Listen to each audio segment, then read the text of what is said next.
Hello, everybody, and welcome to Light of Illumis, a short D&D campaign about 4 clerics who are going to change the world.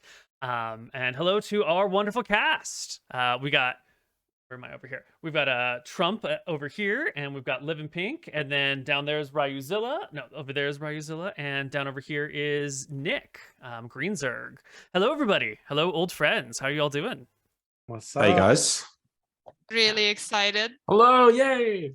happy to be here. Yep, as usual. Excellent.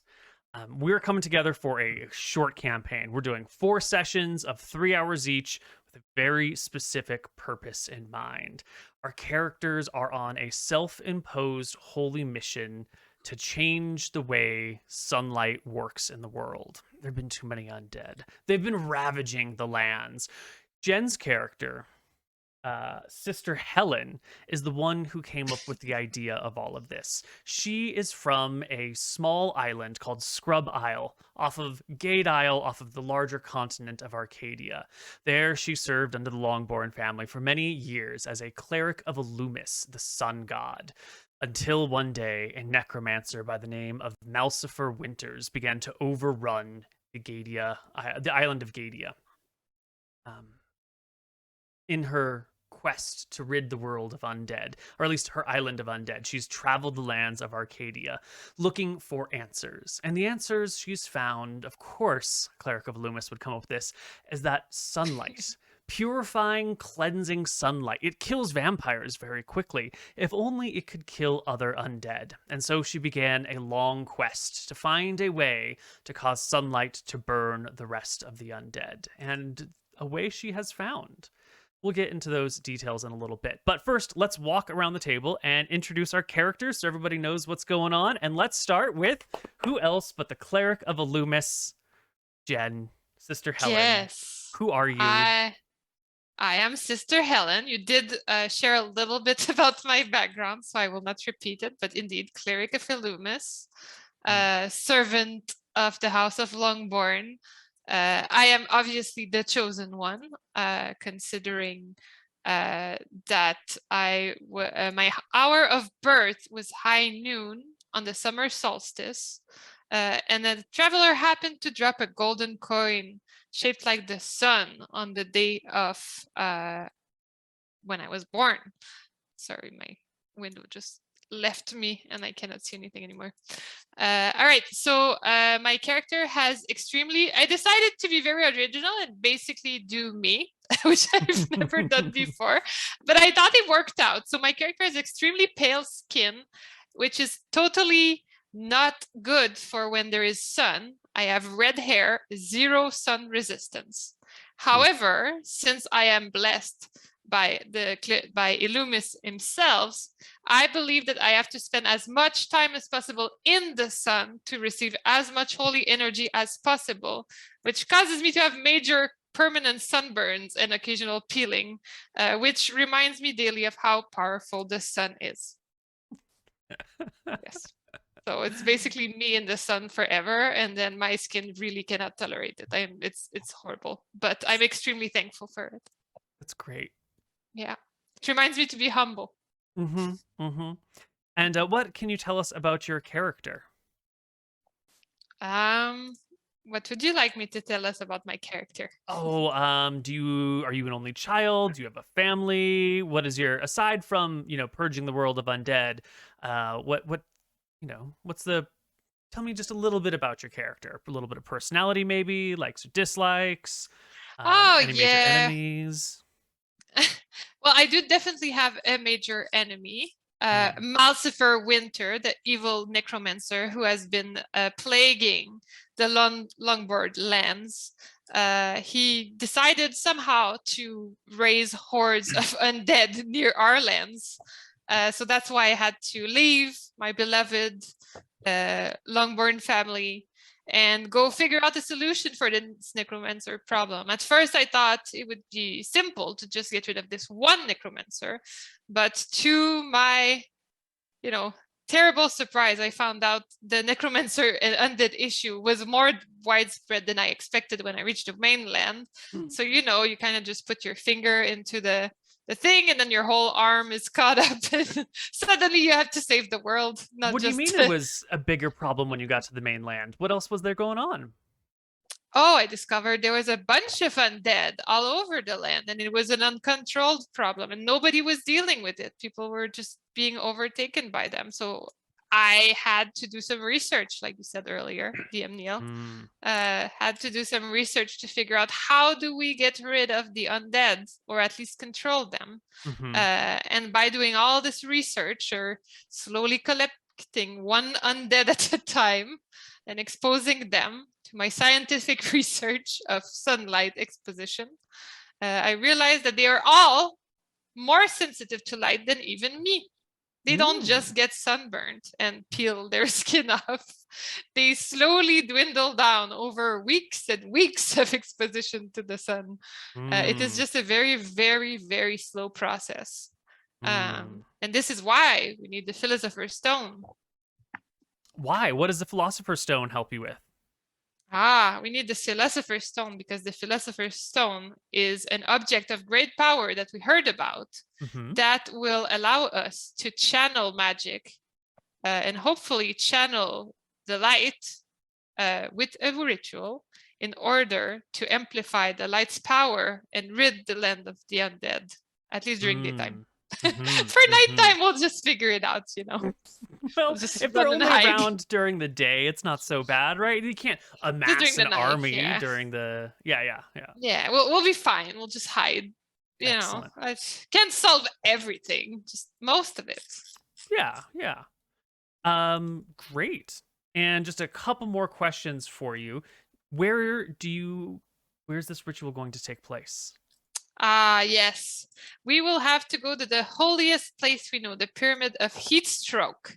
It is the area that is said to be the closest to the gods and has the strongest connection to them. So, of course, we must bring the amplifier, Philosopher's Stone, to the area of great connection to the gods, the Pyramid of Heatstroke. But in order to do that, we will have to face many, many dangers. Many undead, probably, and cross many lands, including the Golden Sea? Desert? Yeah. Golden Excellent. Sea. Very good job, Jen. Well done. I studied up a little. All right.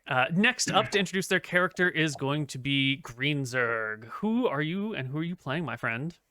My name's Nick. You may know me from such other D&D campaigns as Frozen Frontier, Teams of Scoria, and Hardcore Heroes.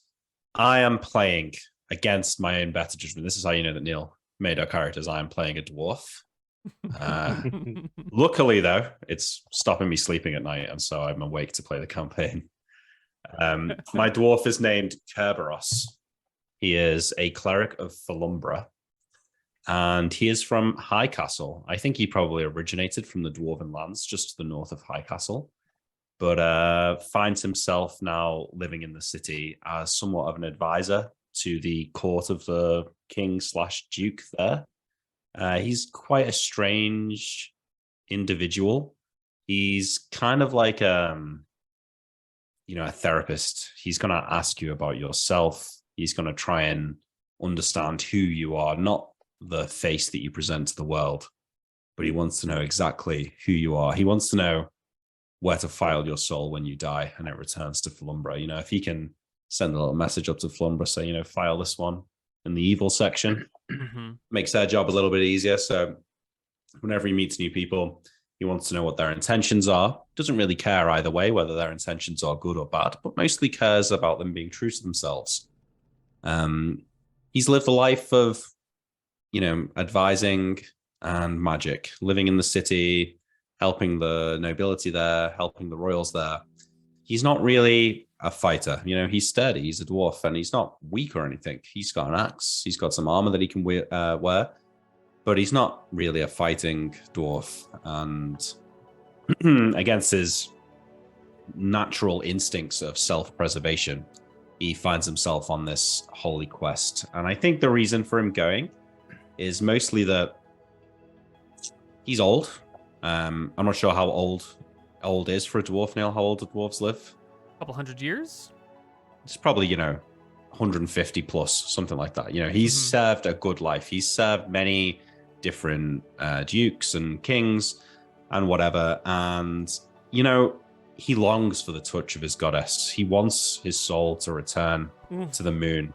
And he's been looking for a good way to achieve this. And this holy quest, if successful, will be a great achievement. And if we fail, then he will return to Falumbra with good intentions and a happy heart. Excellent. And our next character is none other than Trump. Who are you and who are you playing? Hey, I'm Berthold. I am a cleric of Tempos, and I've got the tragic backstory of being in this general region. I'm from the capital, Stormheim. Stormheim has been overrun by undead, and while I used to be just a advisor in the area, helping people with their life decisions in the Temple of Tempos, now I find myself not able to do that because the capital is in ruins, and even I have to pick up my arms in these trying times. Does that mean you didn't used to walk around with weapons and armor? No, I used to prepare no time and tell them helpfully to the people in the city if they needed that information. Did you know that's a first level spell in this game? It's a good one. I hear that's OP. I hear there used to be like a person you could just call up and they just tell you what the time was. Is that you? I used to, prepare it just in case someone needed to know and they were in the area. And now, though, no time. And what are you up to these days? I've sworn to try to return Stormheim back to its glory, to set this entire region back into its rightful path, as Tempos says that it should be. And I'm saying that undead are not part of this plan for Tempos. Tempos is the god of fate. We all walk down one true path, and this is currently not the right way. So the right way is making sure all these undead are eradicated from these lands. So now that Stromheim has been overrun by undead, where have you gone? Where have you traveled to?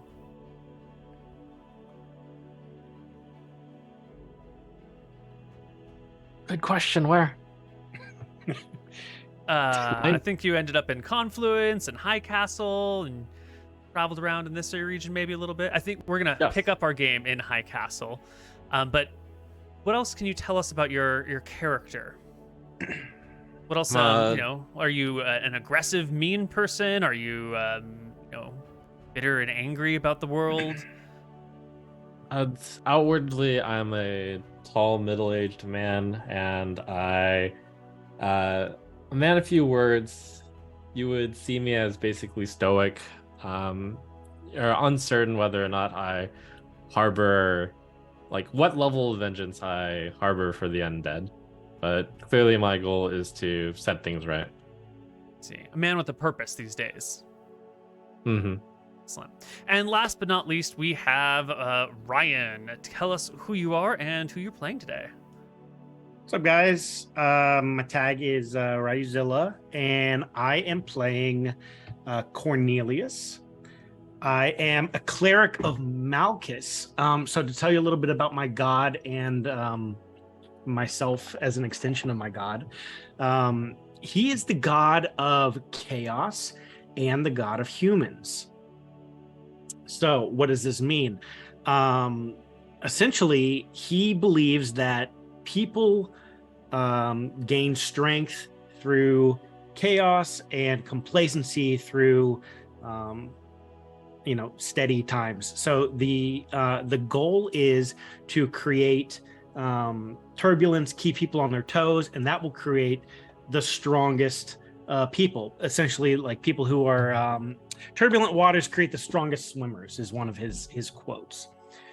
So my goal is to keep people on their toes, And also, since he's the god of humans, my job is also to help protect humans.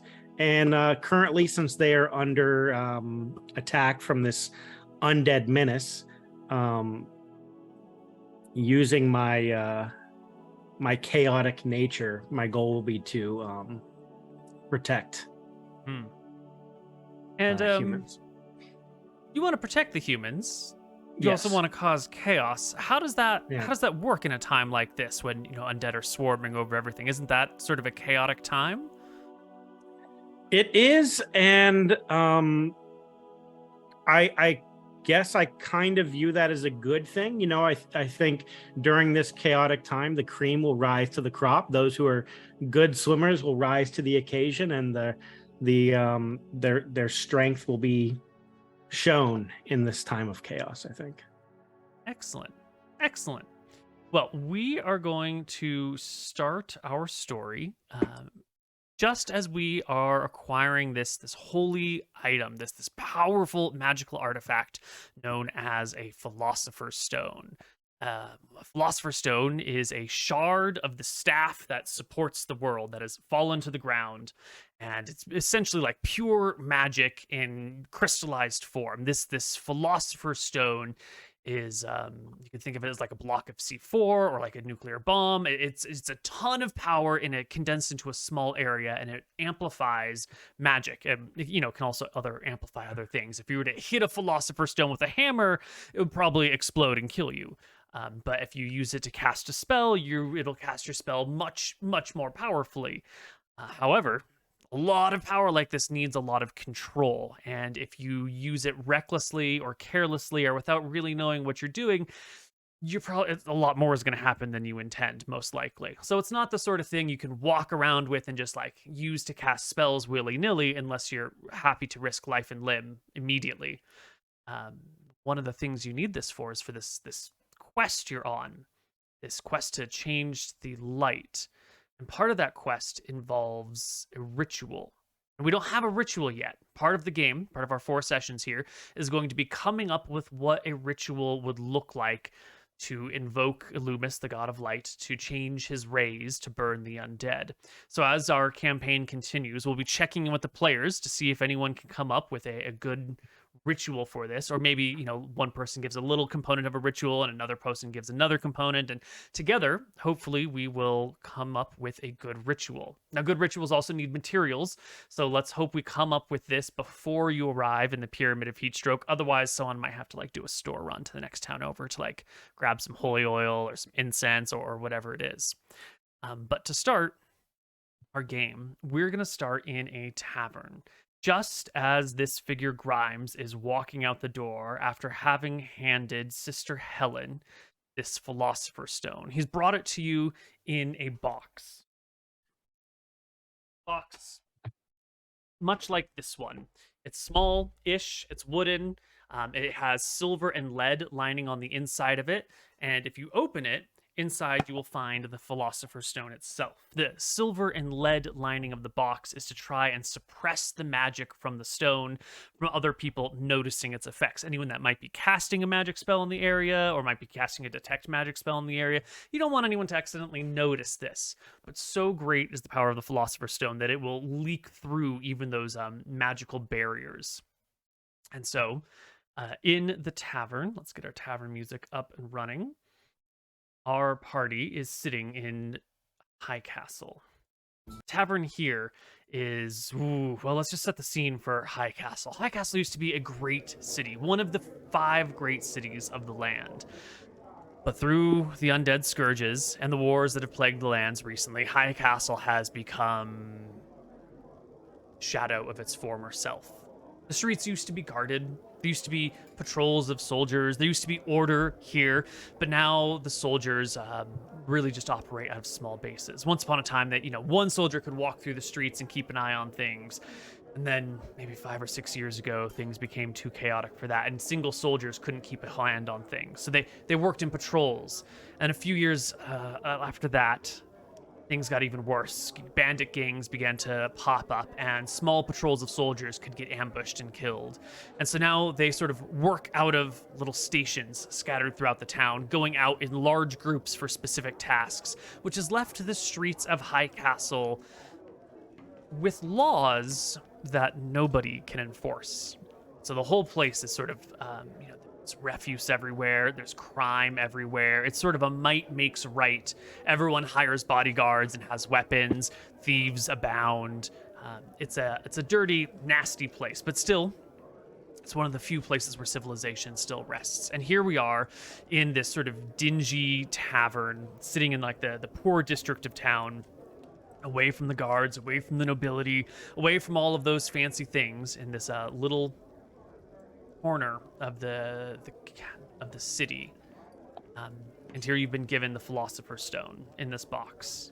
And Grimes, the man who's giving it to you, walks out the door, leaving the 4 characters sitting around a table, drinks in hand, maybe some food on some plates, looking to one another.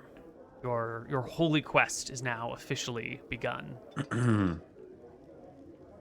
Kerberos is staring into the eyes of, sorry, Jen's character. Can you tell me your name? Sister Helen. Sister Helen. Sister Helen, yeah. staring into Sister Helen's eyes as she receives the stone. He's trying to look to see how she reacts to it, try and glimpse her intentions. Yeah, just weirdly sort of staring at you in a strange way. I do give it a quick look, kind of stealthy, and I do a solemn nod, and then I will pass it around for each of you to take a look, because it seems like something all of us should at least look at once before we seal the box forever until we make it to the end of our journey. Yeah, I guess we do a little round table. As each of you pops it open and looks inside, it looks like a rock. Like it's a rock you'd find outside. It's not shiny. It's not faceted. It's not clear. It's just like a piece of gray rock that someone picked up on the ground. I go like, what a wonderful, wondrous item. Oof, my eyes are not worthy of such a sight. And then I hand it over. Are you sure this is it? Can't you feel his immense energy just channeled through you as you hold the box? Perhaps we should check. You said that man's name was Grimes, right? I've heard his name around. I think he might be a man of ill repute. I have the magics ready. Okay. I'll stand up from the table with the box closed in front of me, and I'll look around me, Neil. The bar, is it super busy? Do I feel like I can cast a spell here without... It is a very Looking for busy sure. bar. There's a lot of people about, but everyone's sort of keeping to themselves. They're kind of like talking quietly. If you were to cast a spell, it would be noticed by everyone about, for surezies. I've got a holy symbol on. I'm literally at a table of 4 clerics. I stand up, we get a look at Kerberos now, right? He's wearing chainmail and leather limbs and he kind of looks like he's squeezed into his chainmail. Like perhaps it was made for him many years ago when he was a bit more svelte. Maybe even he's had to replace the limbs with leather just to get a little bit more breathing room. He's got a long ginger beard, braided with moon-shaped like hair clips, like holding the braids in his beard, and long ginger hair as well. And if you get a glimpse of his arms, he's got tattoos up and down his arm of the phases of the moon. So he kind of stands up, clears his throat, looks around at the people, making sure that everyone who's heard him clear his throat sees him and realizes, who he is. And then quietly, but not super quietly, will cast Detect Magic. Yeah. And Well, I'll cover from by saying, let us all pray and celebrate this meal. Thank you all for joining us. And I start muttering as well. Not a spell, but Yeah. With- I'm gonna... Oh, sorry, go for it. with one cleric standing up and doing this thing, another cleric getting up and like making a thankful speech about the food, the people in the bar kind of get quiet for a moment. The tone drops down. There's just a few clinking of silverware on dishes and a glass being set down here or there. And you can see like out of the corner of their eyes, everyone starts looking in your direction. Oh, I'm gonna reply. Oh, no need to worry or look, everybody. Don't worry. We're just very thankful for this holy meal we're about to share. Just 4 clerics finally gathered together. It's so nice to have such a holy presence among us. Feel free to join us in a prayer before we eat this food. Give me a charisma I check encourage then. you to hold hands with the fellow people at your table while we do this little ritual. Can I get? Yeah. Is it Birdie and Sister Helen Yeah. to roll me charisma checks? Did I butcher your name, Trump? That's an interesting abbreviation. Berthold. Berthold. Birdie.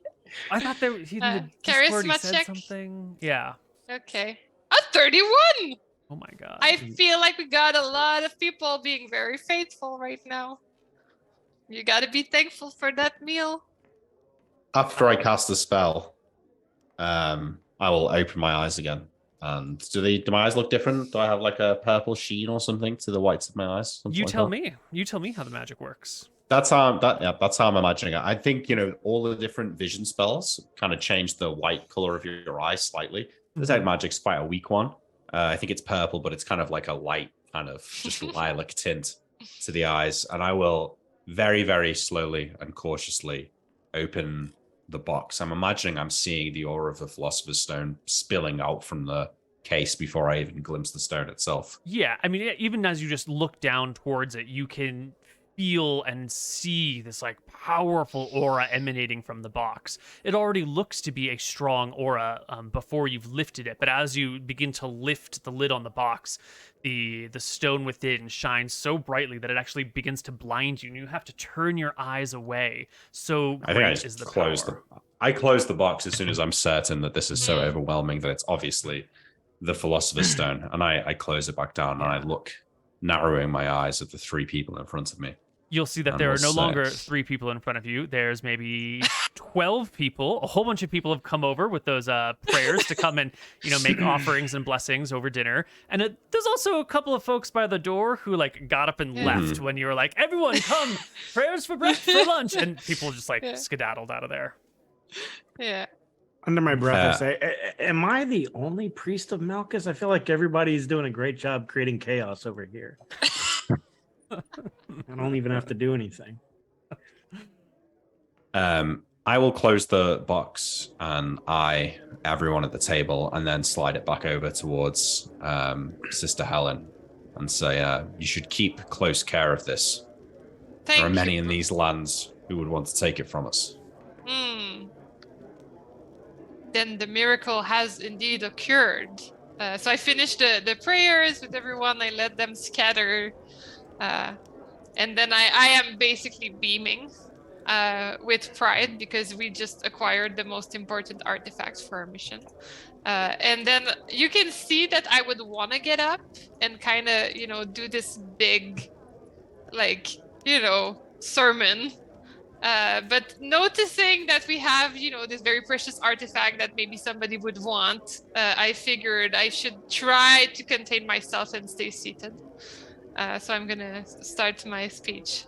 Well, before you start your speech, you'll notice that not everybody has left. There's a couple of people standing around, and what's in the box? They begin to ask. Oh, nothing. Just it's a little stone to remember, to remind us to stay humble. I like to carry around reminders of how simple life can be. I don't think they have magic powers, right? There's just some dude at the bar. I think you just have to believe in it. Just like your faith. Fucking cleric, he says as he walks off. That the stone is in there. I guess I'm gonna wait for everyone to eat with us if they wanted to, and once they scattered, I will do my speech. Yeah, I mean they look at all the stuff that you're doing, but then you're not gonna show them the thing that's in the box, and they're all interested. But when it becomes clear that this is a cleric only thing that only sacred clerics get to look at, they walk off in frustration. All right. Right. Then I guess I will like say I will not speak very loudly, but I will happily say, "Dear brothers, I am thankful." And I actually take out a little paper because I wrote this speech because I knew it would happen. I knew we would get to Stone. I knew this moment sitting at this table would be occurring today. So, dear brothers, I am thankful. Take out the paper. I am thankful because today marks the first step of a sacred mission to save the world from the unholy undead. As a vessel of the great observer Illumis, I have observed that all of you are the greatest clerics for this grand mission. Your skills, your experience, your unshakable faith in your gods will certainly be needed to succeed. Thanks to a man named Grimes, although he didn't seem reliable, he pulled through. I knew he would. I wrote it on this paper. I knew he would pull through because he reported to Knight Kel William, who is definitely somebody we can trust. We retrieved an object of incredible power, the Philosopher's Stone. A miracle in itself. It is proof that the gods are with us, and that our destiny is to go on this quest together. We must go to the holiest place we know, the Pyramid of Heatstroke, to complete the sacred ritual, to amplify the pure holy energy. And then I kind of cannot contain myself, and I get the pure holy energy of the sunlight and achieve our purpose. How lucky are we to be the chosen ones? I cannot wait to go on this journey with you and rid the world of the undead. I sit back down. I am Yeah. Well- Marvelous. That was marvelous, I say. I cast Blessed Watchfulness on myself. amazing. What is that? What does it do? Yeah. There's no obvious effects, but since you all are clerics, you should know that Blessed Watchfulness basically makes you watch better. I'm noticing that this is going on with more pomp and circumstance than I would have personally liked, so I'm just watching it. Mm-hmm. All right. Well, now that we've got the niceties aside, every great adventure should start with a drink and a toast. I'll raise a mug of ale and say, to the future of Aridon and the destruction of the undead. Ah, exactly the words I like to hear. I like cling my glass against his. Cheers. Yeah, cheers. Cheers.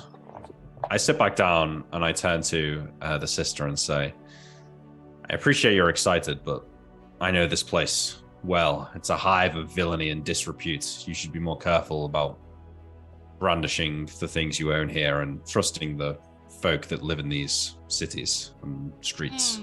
Good to know. From where I'm from, everybody is to be trusted, really. I've never been disappointed in the trust I put in someone. Honestly, I was about to show this stone, but then I could see your look. And Yes. I thought, he's giving me the eyes that say don't do this. I wouldn't like to think how many men and women have died in pursuit of that object. Well, your wisdom will sure be useful.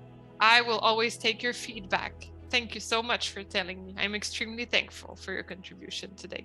It's already a great start. Yes. Wow, Good. Helen, where is it that you come from that you're able to still maintain such cheer? Oh, it's from the lands of the Longborn family. They are such great people. They've raised me good and well. And, I have not been sequestered at all in this little castle and domain basically my whole life. Or have I? I spent a long time there, and everybody there is quite great. Until the undead kind of arrived and ruined everything. But, I still hold dear those memories from my younger self. Okay. Do I personally have knowledge of where that is? Yeah, if we look at the world map, so Stromheim is down. Here we go. Stromheim's down over here. You guys are now over here in High Castle. The pyramid you want to go to is over here in Heatstroke. And she is from this island, way up here. This little tiny mountainous rugged island.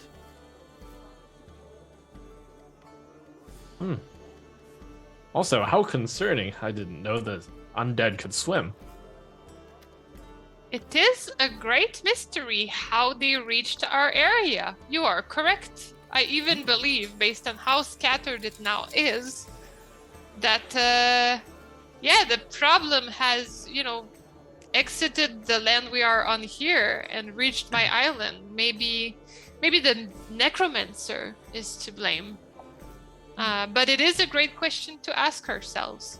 Another great question would be, how did it even start? Why was it not this way before, and what triggered this amplification of the undead? And Bert here has come up with an excellent point. Undead not only can't swim, but flowing, running water is one of their greatest weaknesses. If you, toss a regular old undead skeleton into a river, it'll break up the skeleton and kill them. Even a zombie swept down a river will be destroyed by it. A lot of undead would be... They couldn't cross an ocean or a sea or a strait. They might be able to wade across a small creek or river, but certainly this is an impossible thing for them to cross on their own. They must have had help from somebody else. I'll say the undead were always here. They were just biding their time. When the strength of Eridon crumbled, the necromancers hidden away in the woods and the forests emerged with their hordes of undead and zombies. I suspect this Maltifer Winter of yours on Gadia is just a different necromancer than the one that plagues these lands.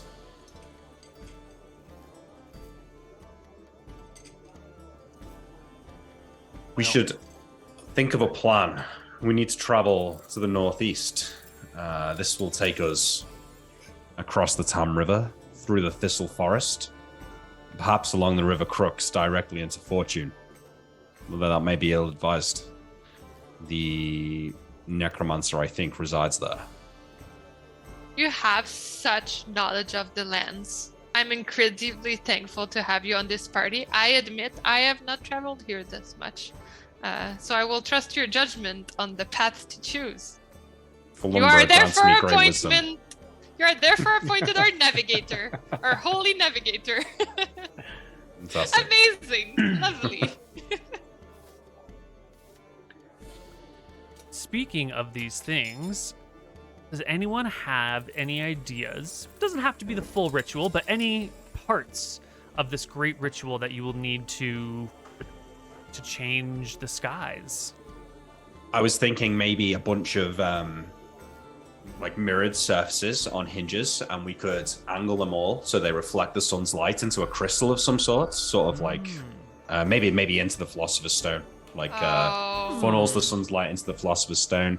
Maybe we could do something with create water to have like a waterfall flow down from like the center to the top of the pyramid, like down the sides of it to simulate the running water that's the weakness of the undead. Oh, I love what you're thinking. I was also thinking of mirrors to reflect the sunlight, but I love the addition of the water. I was also thinking of something to magnify, like a magnifying glass or lenses. Yeah, or lens. Something, something like that as well. What about you, fellow brothers? Do you have any ideas how we could complete this holy ritual?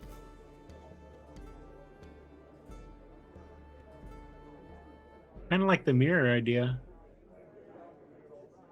Yeah, of course, all clerics are blessed with the ability to turn undead, so perhaps we should focus those efforts on this stone, which amplifies our abilities, from what I've heard.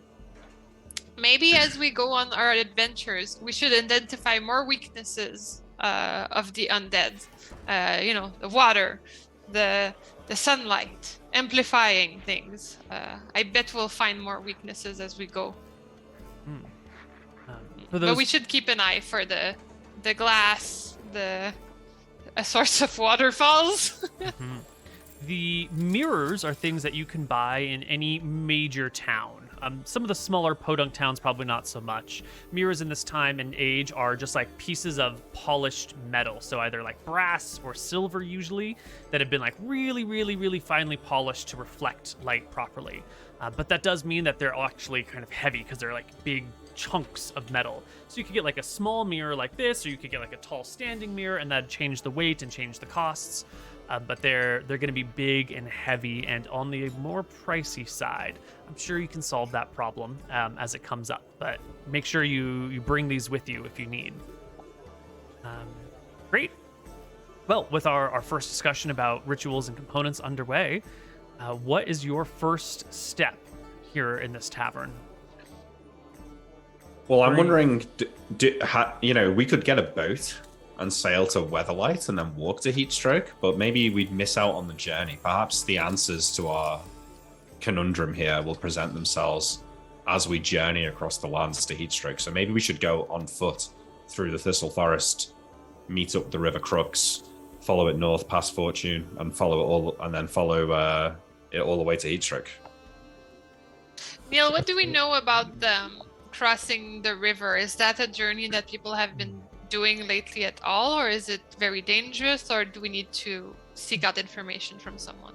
The River Crux has a few crossing points. Copper Hill is one of the major ones right here, and there is another bridge across it somewhere in the middle. There used to be more bridges, but in recent years, many of them have been destroyed. You've heard that at least one of the bridges is still open, but you're not sure exactly where along. The River Crux is sort of like especially up here in this area, is a bit of a canyon. So it's like a pretty steep drop down and then a river and then a pretty steep rise on the other side. It's possible that you could scale the cliff sides, but failure of scaling the cliff sides might mean certain doom. Yeah, no, fuck that. So I'm from Copper Hill, Language, please. Just kidding. and I can tell you that even though I prefer chaotic and turbulent times, our town was so overrun with demons and undead that we should find a different path. Yes, is that the same fate you found there in Fortune? Is that how you know about the undead there? I believe that Fortune is this. Neil, tell me if I wouldn't know this, but if Vicious has sieged Stromheim, it's known that he's the necromancer in charge of the undead in Fortune, right? Mm-hmm. And he also sieged Meadstead and Tharnham. The Duke of Fortune disguised himself as a man, but has been living eternally for centuries. A necromancer. His name is Vicious, and he led an army of the undead through and over Copper Hill and destroyed Stromheim. If we will need to pass Fortune, but we should not step foot on its stones. We should avoid it at all costs. Do any of you, or myself, know the status of these other towns on the map, Weatherlight and Plainsview? And Heatstroke itself? I think Weatherlight's probably okay. You would all know that Plainsview has been destroyed.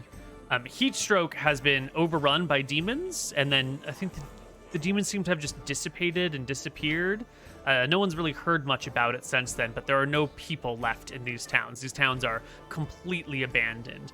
And generally, anything south of this line, anything down here is ruined and useless. Most of them are abandoned, some of them are burned. The whole south of this landmass is just gone.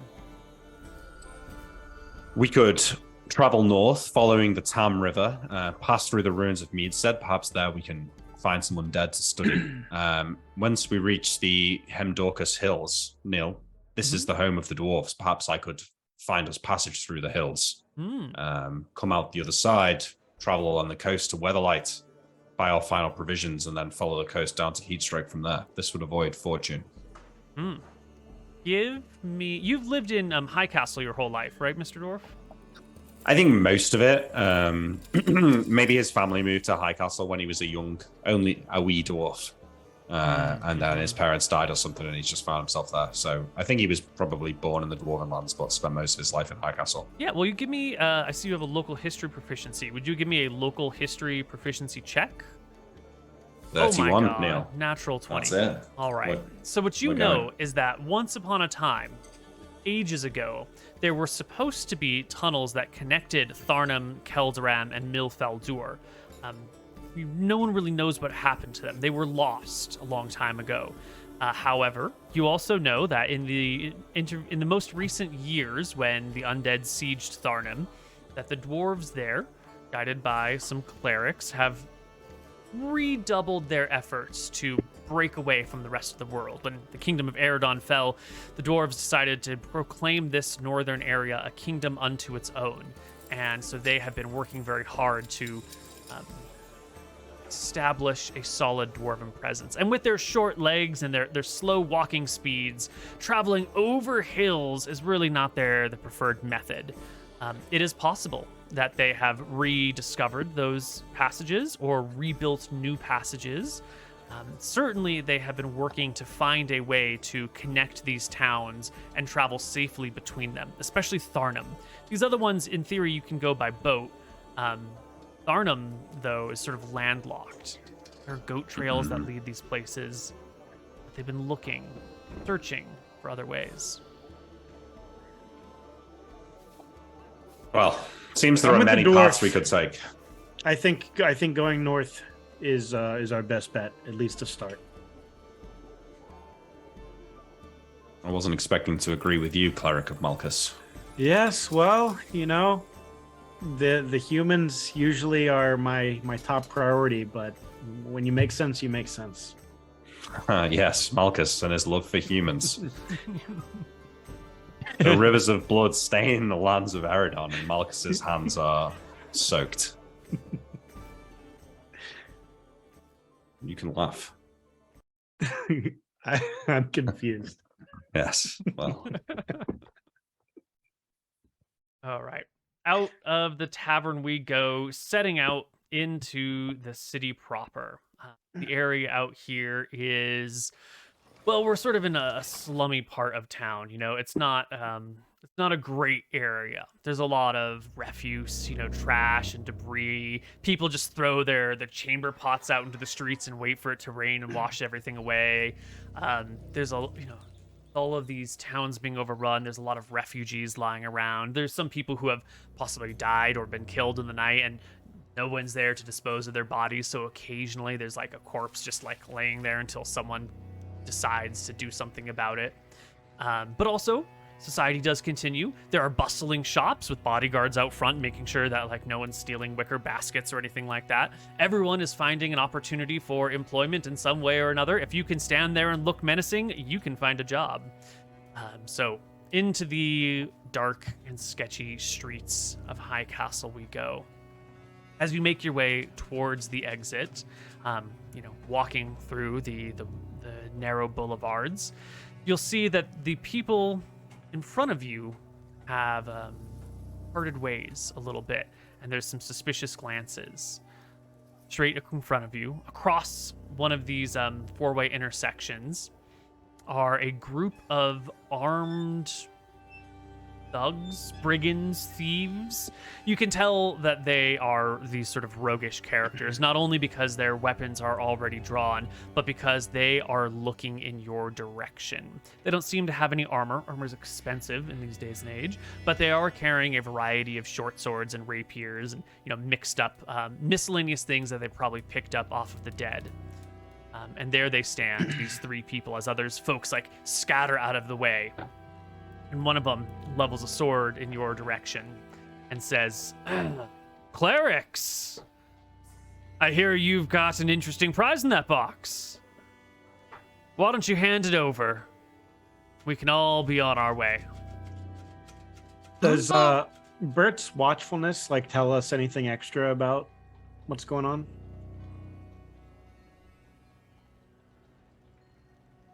His watchfulness prevents him from being surprised rather than giving additional information, I think.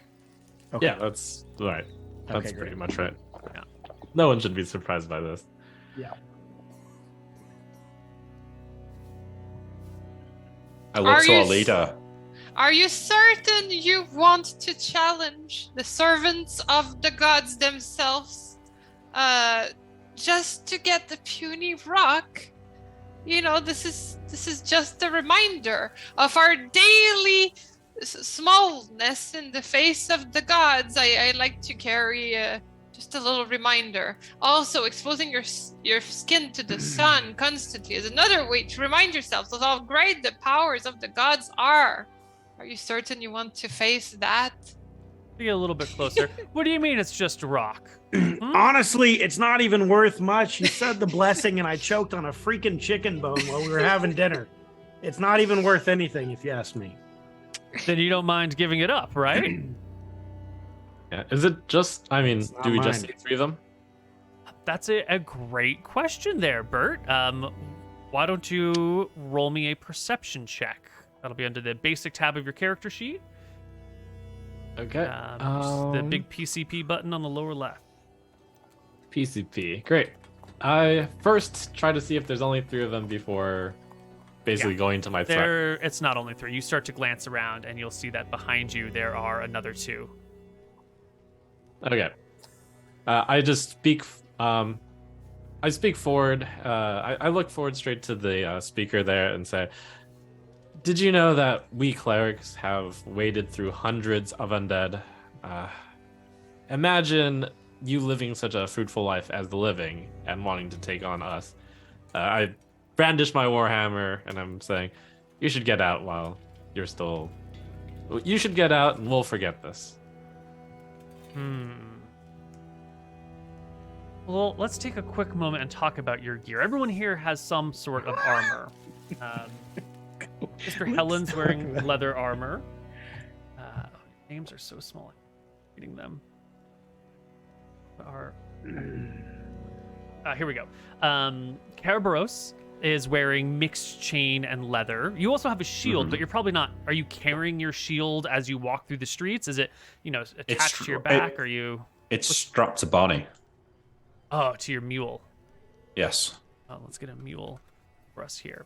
What about our next player, Cornelius? You also are. You've got chainmail. You're the strongest of the bunch here. You've got like 17 strength. Yeah, I think I'm kind of the tank. Yeah, you've got a big ass footman's mace with you.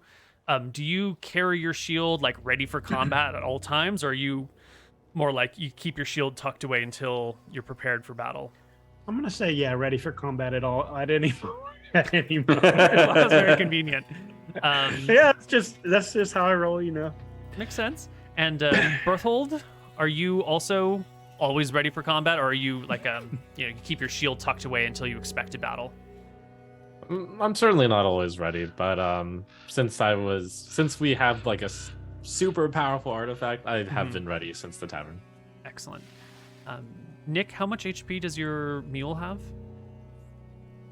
Sadly, he's not the sturdiest of mules, and I could maybe do with replacing him. But old me and Barney, we've been through a lot together. It's because sentimental attachment. He's got 7 HP. Ooh. Okay. Yeah. Right. Well, the speech has been given. The rogues do look a little bit concerned to see so many people in armor.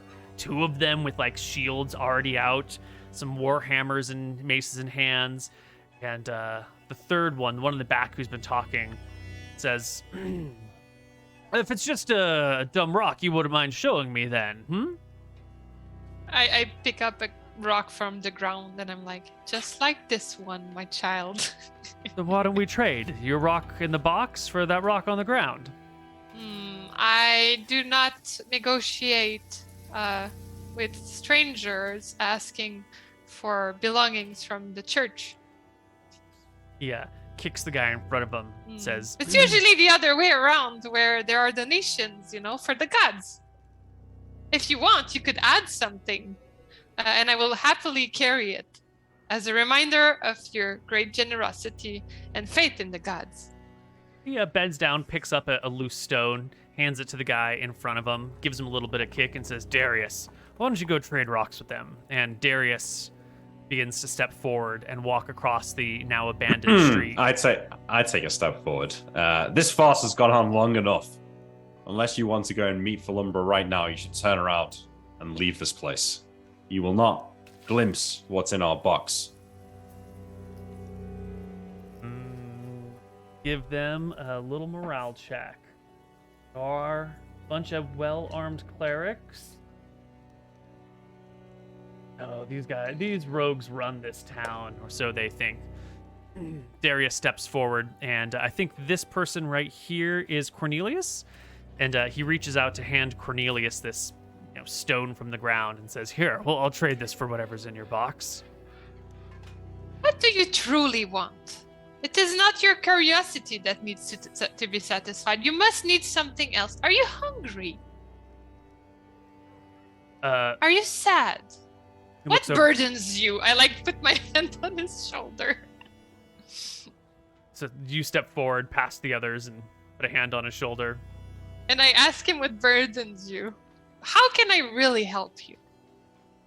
I don't know. My boss didn't train me for this line of questioning. I think I'm supposed to just give you this rock. Well, I will happily hold on to it for you and remember your generous contribution. Thank you. I pick up the rock and put it in my pocket. Yeah, he heads back the other way and goes to talk to his boss. And you can hear after a few moments the boss be like, "You idiot! Fucking..." And the boss puts his fingers in his mouth and lets out a whistle. And stepping out from around corners elsewhere in the village are some more of these roguish-like figures that come forward. They were hoping, obviously, you can tell now as they step forward, they're hoping to catch you in the pincer in the middle of this where they could surround you on all sides, but you're not budging, and screwing with poor Darius here has foiled their ambush. We'll come back on the other side of our first break with what is definitely going to be a battle. These rogues are not going to be turned away. They're far too curious about this item that has brought 4 clerics of completely different faiths together for this mysterious box. We'll catch you all on the other side of our break. Bye-bye. Hello, everybody, and welcome back to our game. Before our combat begins, we need to talk about our spells. Each of our clerics have many spells that they can cast, but we haven't had an opportunity to go through and take a look at our spell lists. We're doing something a little bit different from our normal 2e campaign. I've assigned specific spells to each character based on their god's ethos and their god's domains. It's a very different spell list than we've seen in the past. So there's a little bit of overlap, but each person more or less has spells that are unique to them. So let's start with Kerberos. What do you have for spells today? What do I have memorized? I have 1 animal friendship, 2 cure light wounds, a detect magic that I already cast, a cause fear, and then for second level I've got 2 cure moderate wounds, 1 dust devil, 1 hold person, 1 speak with animals, and then for third level I've got summon animal spirit. Right. And you get a lot more spells per day that you can cast because of your exceptionally high wisdom and willpower. That we can see is 16 for you. So you get extra spells that everyone else I think is at 3-3-1 or 5-4-1 or 4-4-1, something like that. I can't remember exactly. Yeah, and I'm at 5-5-1. Yeah. Right. Helen, what spells do you have prepared for today? That was my question. I haven't figured it out. I know I can first if you want to stall. Yeah, go for it. Take some time. I will pick some. Berthold. Okay. I almost considered picking No Time, which is really quite bad, but I looked at every other choice and I was like, No Time is not that bad. But I decided to choose no second level spell slots. It seems like you've given me all terrible spells. So they have been moved to the first level spells. I've got 1 bless, 1 blessed watchfulness, which I cast, 1 command, 1 detect magic, 1 light, 1 remove fear, 1 sacred guardian. And then my third level spell of choice, I almost considered the third level spell, which gives 1 advantage roll to somebody, but instead I chose memory read. He's been giving me so much shit for the spell No Time, and it's a bad spell, but you're the cleric of fate and time. You have to know No Time. No, that is a great choice. I think throughout the camp, I'd like you to weave in 1 single instance where it'll be used, and that'll be awesome. I'll try my best. Okay. Maybe some sort of timing attack where the two people have to do things at the precise I was moment. thinking that No Time would actually be extremely useful in battles of grand scale. We could, when we do the ritual, we could do it when the sun is at the highest point in the sky, and we can use No Time that's a great my point. god! Moment. Oh, that's amazing! Thank you, Nick. I really Yeah. appreciate that. Berthold, did you pick remove fear or cause fear? Oh, I thought if you picked remove fear, it counted as cause fear. Is that not the case? You have to choose which version when you memorize the spell. Okay, it is cause fear. Cause fear. Excellent. All right. Next up is going to be Cornelius. What spells did you pick today? Okay, so help me out and tell me like what are the parameters for what I can pick? Because Right. There's going to be 3 from the first list, 3 from the second list, and 1 from the third list. I think I DM'd you some recommendations. Okay, so like when you say the list, you sent me like a big list of spells, and they're open 1, 2, and your 3. character sheet on Roll20, and in there, it's already opened to a page where there's a list on the left, a list on the right, and a list on the bottom. You can see they're labeled first, second, and third. Yeah. Okay, I see it. Yeah. So tell me again. 3 from the first list, 3 from the second, and 1 from the third. And in your Discord DMs, you'll have a recommended spell list. And while you peruse those, we're going to go back to Helen and see what Helen has chosen for her spells for today. Yeah, I'm gonna be fine. All right. 1, 2, 3, 4, 5. Okay, cool. I got it. All right. So I conveniently had memorized and prepared the following 5 spells for level 1. I have Fairy Fire, Light. It's nighttime, right? It's daytime now, but it can be it's nighttime. Daytime. It's okay. So Fairy Fire, Light, Remove Fear, in case somebody gets cause fear. We didn't want everybody to panic. Somehow Sister Helen got this under control. Sun Scorch and Wind Column. Second level spells, I got Flame Blade, Heat Metal, Obscurement, and Zone of Truth. And finally, level 3 spell sets. I really didn't have any good combat spell in there. I went for Locate Object just in case we lose the box. That's a great idea. Really good spell. I feel like this might come in handy. All right. Last but not least, Cornelius. Have you? Okay. These aren't going to be the best because I haven't like read through and know what all of these do. But hey, you're a cleric of chaos, man. Yeah. So we're just gonna pick. Just do it randomly. Yeah. Okay. So for my first level spells, I have Command, Cure Light Wounds, and Battle Fate. Nice. For second level, I have Chaos Ward, Cure Moderate Wounds, and Enthrall.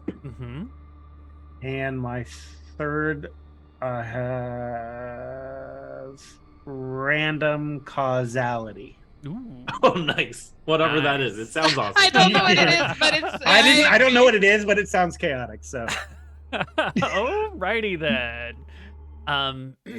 Our rogues over here have whistled for reinforcements. Reinforcements are beginning to show up, and so it is time to hop into combat. This is 2nd edition AD&D revised, and so for combat, we all roll a 10-sided die, a 1d10, and then we add to that a number based on our action. So if you're going to fight, you're going to add to that the speed of your weapon. If you're going to cast a spell, you'll add to that the speed of your spell.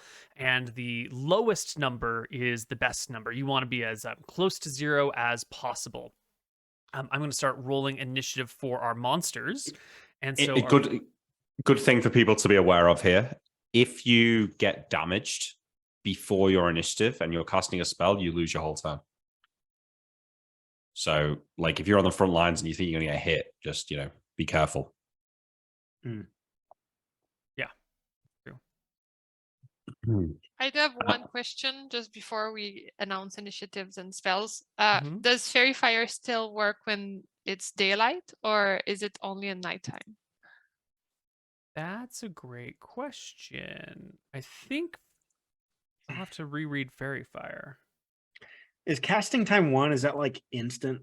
It's fast, but not fully instant. It's the fastest that your spell can go. Okay.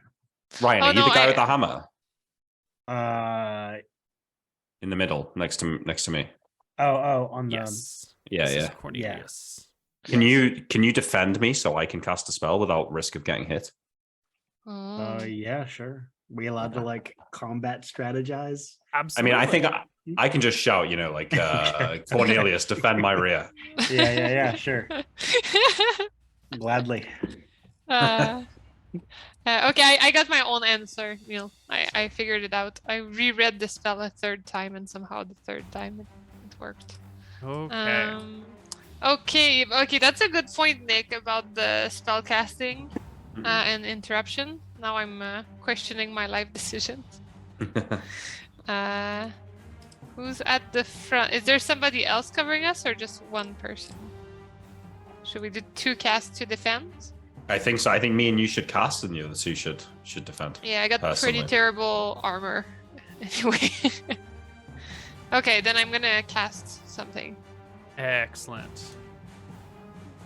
So it sounds like Cornelius is going to be defending. It sounds like Kerberos and Helen are going to be casting, and Berthold. Well, hold on. So, how do you see when your turn? Do we see our turn orders before we make our decision? No. No, you make your No. decision, then we roll for turn order. Yeah. Okay. All right. Sure. Okay then. Okay. Okay, I will be using my Warhammer this turn. So, yeah, Ryan, if you want to use your weapon, what you want to do is select your token, then go to the combat tab on your character sheet.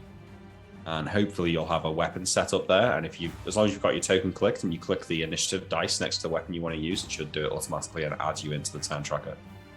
Oh, that's cool. I did not select my character. Do you want me to roll again, or do you want to set No, it? you can just Character- add it manually. Go to combat.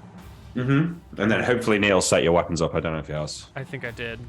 Okay, great. So I should press like the melee button right now. No, the initiative button. It's it like a little looks like a dice, die. purple dice. Yeah. There you go. Yes, there you go. We need to change your token name. You are not Malchus. You are Cornelius. We have rolled poorly on initiative. Cornelius. That'd be good. We wanted them to come up here. Yeah, but they're going to get a chance to attack me before. And Jen, did you roll for initiative? You did. Oh, you rolled real bad. Yeah. I can't help but roll high. The peanut gallery commentary that you guys actually got what sound like useful spells. Yeah, I'm pretty excited about my spell. If I can cast it, I'm pretty stoked. Okay. I might prepare all no time to spike Neil tomorrow. This is revenge for the monk and the stun everything monk. This is the long Wow. vengeance. The first character, this is Darius, the other guy who had been just humiliated a moment ago. He gets the kick in his butt from his commander and comes right for Sister Helen, brandishing his short sword, and he swings it thrusts it in your direction with a thrust for your gut. And I there believe goes your spell. AC Oh, is that's a 14. great start, isn't it? Yeah. He quickly and easily penetrates your leather armor and sticks you with his sword for 4 points of damage. Your heat metal spell is quickly interrupted. You lose focus on it, fail to cast it. Please record 3 points of damage on your character sheet. Or on Right. your token. If you just click it, there's a 4 damage right now, not 3. 4, yes. There's a green circle that you can just put -4 in. Rules question: does that consume the spell slot? It Yes. does, yes. Holy yeah! Yes, spellcasters are very powerful, but also very weakened. Vulnerable. That's the word I'm looking for. Oh god, you guys did roll like crap. Our Yeah. second bandit will come forward and make a charging, rushing attack at Berthold. And he will do the same thing. 1d20 with a 9 on the attack. His short sword will skewer into your armor and slide off to the side, clattering against the building next to you. The other bandits crowd forward, but they can only fit so many at a time. They can't really surround you. That's why they wanted to get you in this like flanking middle position. What does happen, though, since you're all literally going last, every bandit goes before the party, is the last two people at the back will come forward. One of them sliding beside the mule, the other coming up next to the mule to attack Cornelius over here. With a 1d20 to hit. It's a natural 20. He stabs Oh my you God. from behind Cornelius. It's a Wait, critical I was turned blow. around to defend the back, right? So I feel like it's not from behind, right? Yeah, he Okay. can turn. Yeah. Yeah, that's fine. I didn't realize you had turned to face them. So it's just a regular hit then. It's not a critical hit. And he will stab you for 1d6 damage, 2 points of damage to Cornelius. The other rogue, he sees this mule's in the way. What did you name the mule again? Barney. Barney. And our bandit over here is Oh going wait, to... I didn't roll initiative. I didn't roll initiative for Barney. Can you give me Barney's not in the control? fight. He's just chilling, right? I mean, Barney's That's not- involved in the fight. I mean, He's not- if he's he not can be plus three killed, to he hit. he can move. Is he Yeah. a war mule? Does he know how to fight? Yeah. Why do you think he's positioned his back legs to the enemy? He's ready All to right. kick. All right. Roll me initiative for Barney. He's a medium or a large creature? I'm not sure. I'll roll 4 as a compromise. It's a level 5 11. mule. Barney be kicking. He's kicking. All right, don't fuck with Barney. He's been through some stuff. Trust me. He has a better initiative than all of us. He Yeah. knew. He could feel it. He is medium, so that should actually be a 10 on his initiative. Nice. So Barney will go before this last guy comes up. Yeah. So as this other person is approaching, Kaboom! Right in the fucking chops. how does Barney Let me just- know to attack this person? Explain it to It's me. it's instinct, Neil. You come up behind a horse, it's gonna kick They- you in the face. That's they like have a day one deep- horse riding. Deep connection. Deep. Yeah, that's true. Well, actually, that's a good point. I have animal friendship, and I've had Barney for a long time. And the spell says that I can teach him up to 3 tricks. I see. And one of those tricks is I give him a command in Dwarven, and he kicks his back legs. Well, So Barney, go ahead. I think Barney kicks with 2 attacks, right? I'm just checking horses, mules. Yeah, 2 attacks, 1 or 2. I think one's a bite and one's a kick. Is it? Yeah. You have reinforced horseshoes, right? Double damage. They kick Doesn't- at +3 actually, and +3 to hit, and they do D2 damage per kick. There's 2 kicks. Mm-hmm. D20 plus 3. He's better than all of us. Oh, Oh, no, he's Wild not. misses. All right. Our last bandit will come up and is going to attempt a unproficient animal handling check. So this at disadvantage. I'm going to roll it twice. Natural 1 on the first one. Doesn't matter. He tries to get Barney to come with him and lead him away, but instead only agitates the mule into utter anger at this man who dares intervene, leaving us with Berthold, who's the first one of our party to go. Great. I swing my warhammer on that Kapow! bandit, and kapow, as you said. The warhammer goes wide. Whoosh! The bandit ducks Oh. underneath it, takes a bit of a defensive stance, and taunts you. Is that the best you've got? You better give up the stone now, or we're gonna take it from you. Cornelius. Yep. So, and in the meantime, I attempt to slide towards the middle of the alleyway as well. Mm-hmm. To Pick up that. be center there position. when she inevitably backs up. Gotcha. As I'm defending, I can still attack the guy next to me. Absolutely. Yes. Okay. Great. Then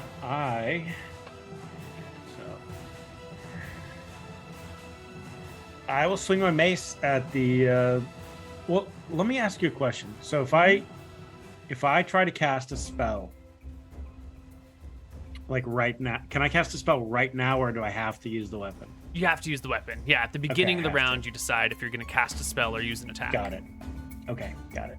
And then if I do decide to cast a spell, if it's speed 1, Mm-hmm. how does that determine if I get how do I? Right. So you would roll a d10 plus 1, and if that number is lower than your enemy, you cast before your enemy. And if it's higher, then they get to act before your spell goes off. So I'm like rolling lower dice essentially. Yeah. Okay, On initiative, got it. low is good. Okay.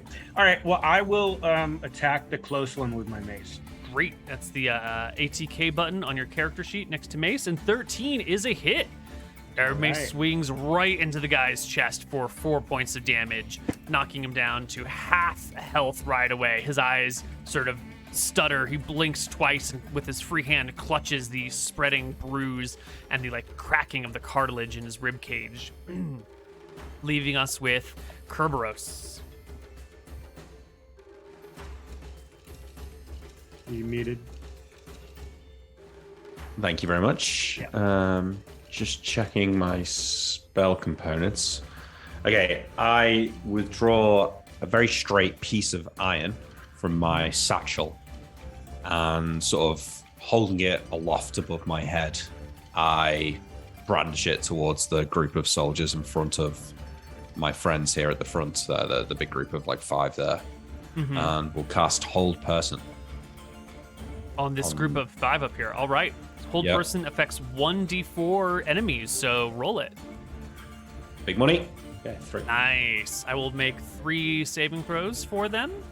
And it is 1, 2, 3. One of them will succeed, and 2 others will be held. I'm going to mark them with some yellow dots that you know they are held.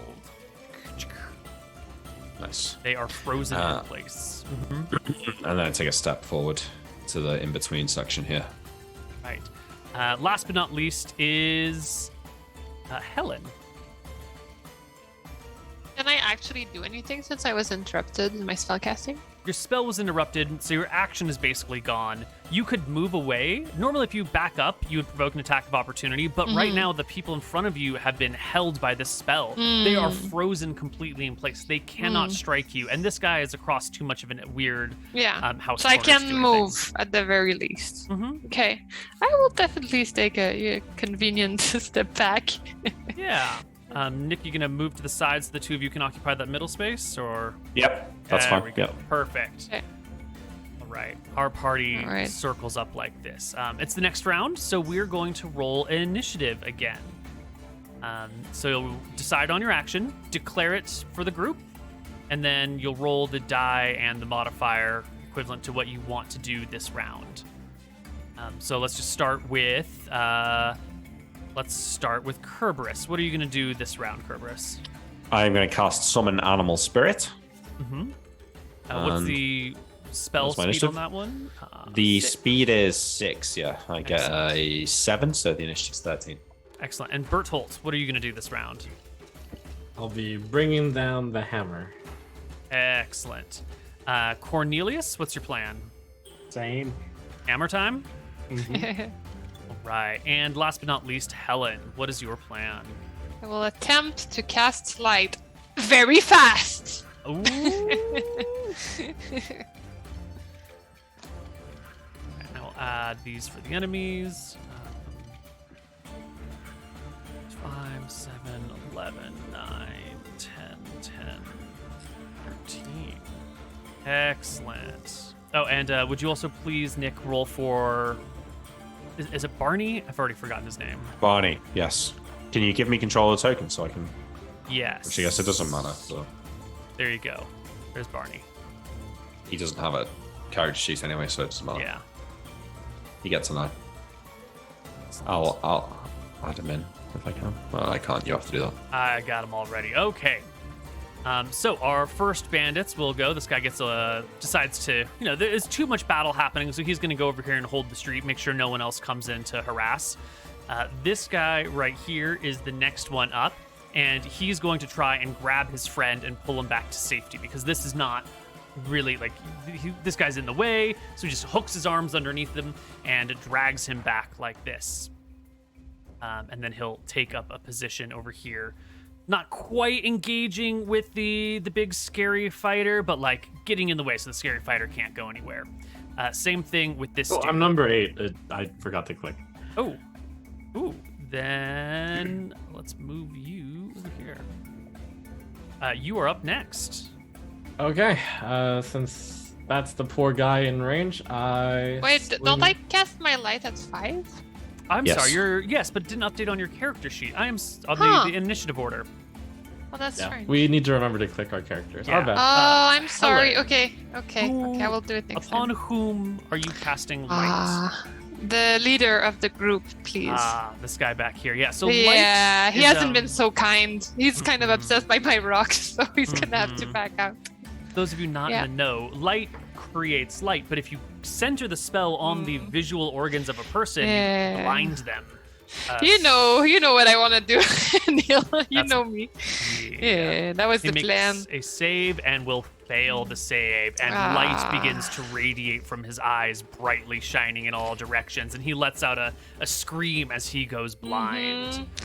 I tell him, retreat, or else you will forever be blinded by the light of Illumis. And then I ask him to pull back his men.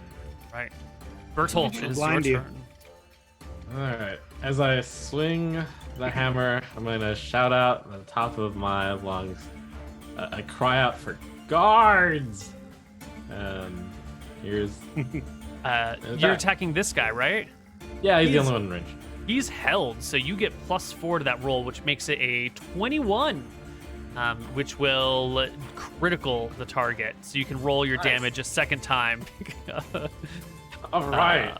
Wow. Not 5 points of damage brings him to half hit points. And I think in this situation, since he's held and can't manage his weight at all, he also goes tumbling to the ground and falls prone on the floor. It's a disadvantage for us. All right, perfect. Right. This guy over here. His leader's blinded. 2 people are held. But you know what? He's got this. This cleric just attacked. If he could just take advantage of this opportunity, he thinks, as he steps forward with his short sword, driving it right into your shield, bending the blade, bending the rapier slightly, and it unfolds as he backs up, not actually hurting you in the slightest. And Barney, the angry mule, who was just Well, okay, listen, to be fair, I feel like now no one's standing behind him. He's probably just chilling. well, this guy did just make an animal handling check to move him and rolled a natural 1 on it. Don't you think that would Good make point. Barney mad? Yeah. Okay, I think he kicks him, and then he's going to run forward into The sort of All right. relative safety of a square forward, but he will make an attack here. All right. 20 plus 3. 10. D20 Ten's plus enough? 6. Oh, 10's enough. Okay. And yeah, these guys aren't armored. Armor's too expensive. Take a kick to the face. 1 point of damage, and then he forward. Yeah. Okay. This bandit is held, can't do anything. This guy back here that is fighting Cornelius is wounded, and these bandits aren't going to fight to the death over a box that they don't know what's in it. They'll fight. Yeah, They're seems- willing to risk their lives, but at 4 HP, this guy will take the disengage action, which prevents attacks of opportunity, and he will back the fuck up. He's not going to die for an unknown rock in a box. Leaving us with the leader, who is blinded. Well, his action was going to be attacking, but now his action is going to be checking morale. And with an atrocious morale check, he will call off the attack. Retreat! My men, to me! And he'll start stumbling backwards, reaching for something until he can find the wall on his side and begin to slowly back up, leaving us with Cornelius's turn. You've just heard the cry for retreat. There's this guy. He's near you. You'd have to move forward to get him. Are you interested in hunting down this would-be brigand, or are you gonna let him do his thing? No, I'm gonna smack him. Forward goes Cornelius. Okay. The attack roll is a wild miss. The guy's already on his back foot. He's already getting ready to get the hell out of here as your mace comes down near him, but not on him. This bandit's doing his thing. Kerberos is next. Yeah, I'm going to cast Summon Animal Spirit. And I think I'm going to cast it somewhere about here. Don't know if it gets to act this turn. It takes the form of a ghostly wolf.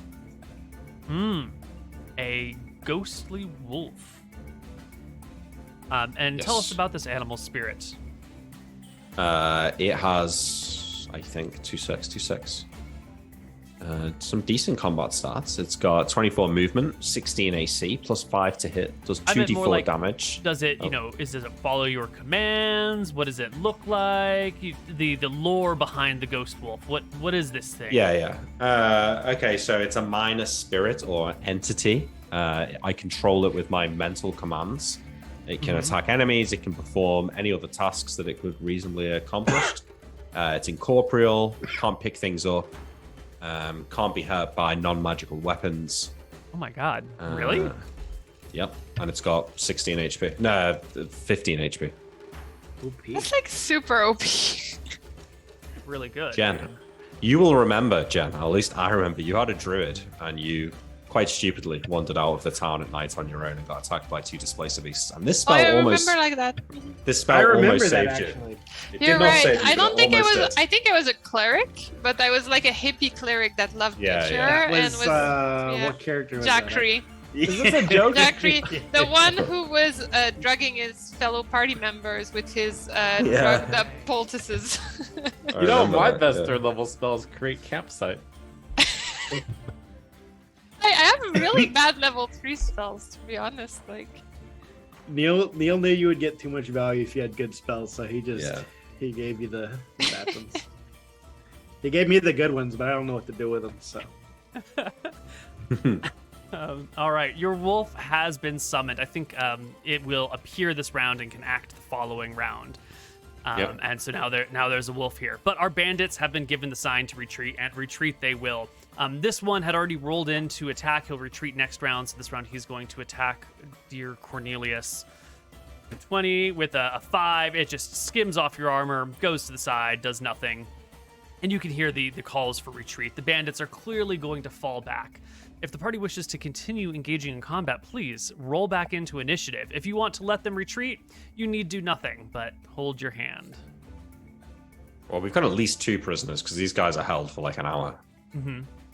So, oh, we're gonna have a conversation with these guys. Yeah. I don't think we necessarily need to kill the others, but Kerberos at the end of his round will go and heft his shield off the side of Barney and sort of get it ready on his hand and like smash his axe against it and sort of step past him to take this position here. But so I'll attack this guy if he tries to run, I guess, but I'm not going to chase him through the streets. Well, Wow, contrary this is- to that, I'm just going to tell the guy in front of me, "You fools, take your people and go." It's not. I mean, you're the cleric of fate and time. You don't see their fate as to die here in these streets today. Yes, I also don't see it in our fate to question them at all. I believe we should bring them to the authorities so that they can handle them properly with the system of justice. Oh, sweet sunchild, that is clearly not how it works here. Yeah. Just let them go. These bandits all quickly peel off. This one down to the bottom turns to flee, just like turns his back and runs away. If either of you here would like to make a free attack of opportunity against I him will to like to knock make down a yeah. fleeing man in the back, Do I get back attack bonus for that? you do, but you also get like penalty to your your spirit as a human for Not really. beating a man in the back as he's beginning to run away from you. Isn't that a dishonorable deed? I feel like on the no. contrary, these guys I view as like the weakest swimmers. And so Yeah. I feel like I would get being a cleric of Malchus, I would get a bonus if anything. Mm-hmm. You gotta like you're purging the weaklings from the Yeah, pack. exactly. Okay. Well, both of you please make So I attacks also at want this to guy attack, yeah. at +2. Yes. That's a 9. You're gonna miss him with your stubby dwarf legs. You just can't quite catch up to him as he bolts away. And Cornelius will crack him with a 19. Pretend a that's +2. solid Yeah, okay, blow. yeah. Yeah. Yeah. Roll me some damage there, Cornelius. Yes. I don't think I entered your weapons right. You should have a +1 to damage too. So that's gonna be a 3 on the damage. Okay. Your mace like hits him in the hips and he goes tumbling forward, catches himself, and these two will bolt, leaving our party with these 2 held characters while the rest of the brigands scatter. I'm shouting after one of those brigands. Have you no have you no ties to these? Take your people and go. They leave their people behind. I will walk up Weak here. swimmers. What did I tell you? Berthold, these people need to be handed over to the gods. At least these two. That's the thinking, fellow cleric of Philumbra. I believe we should just hand them over to their to the authorities. Yes. Here's the Well- thing, though. What have we been told about this town? There may be laws, but they're unenforceable. Everybody's corrupted in this area. Handing over to the guards, they might be out on the streets tomorrow. What are you saying? I'm Cornelius. saying that they need to be dealt with. Otherwise, Hmm. somebody will be in the same situation we're in today. I see what you mean. Then maybe we should have, have some food with them and explain to them why the righteous path is with the gods. Helen, you are seriously lost. Oh, that's not what you meant. I walk up to this held person here, Neil. I let him look at me because he's still aware, right? His eyes are moving. Yeah, you can see that the pupils are expanding and contracting. He's definitely aware of what's happening.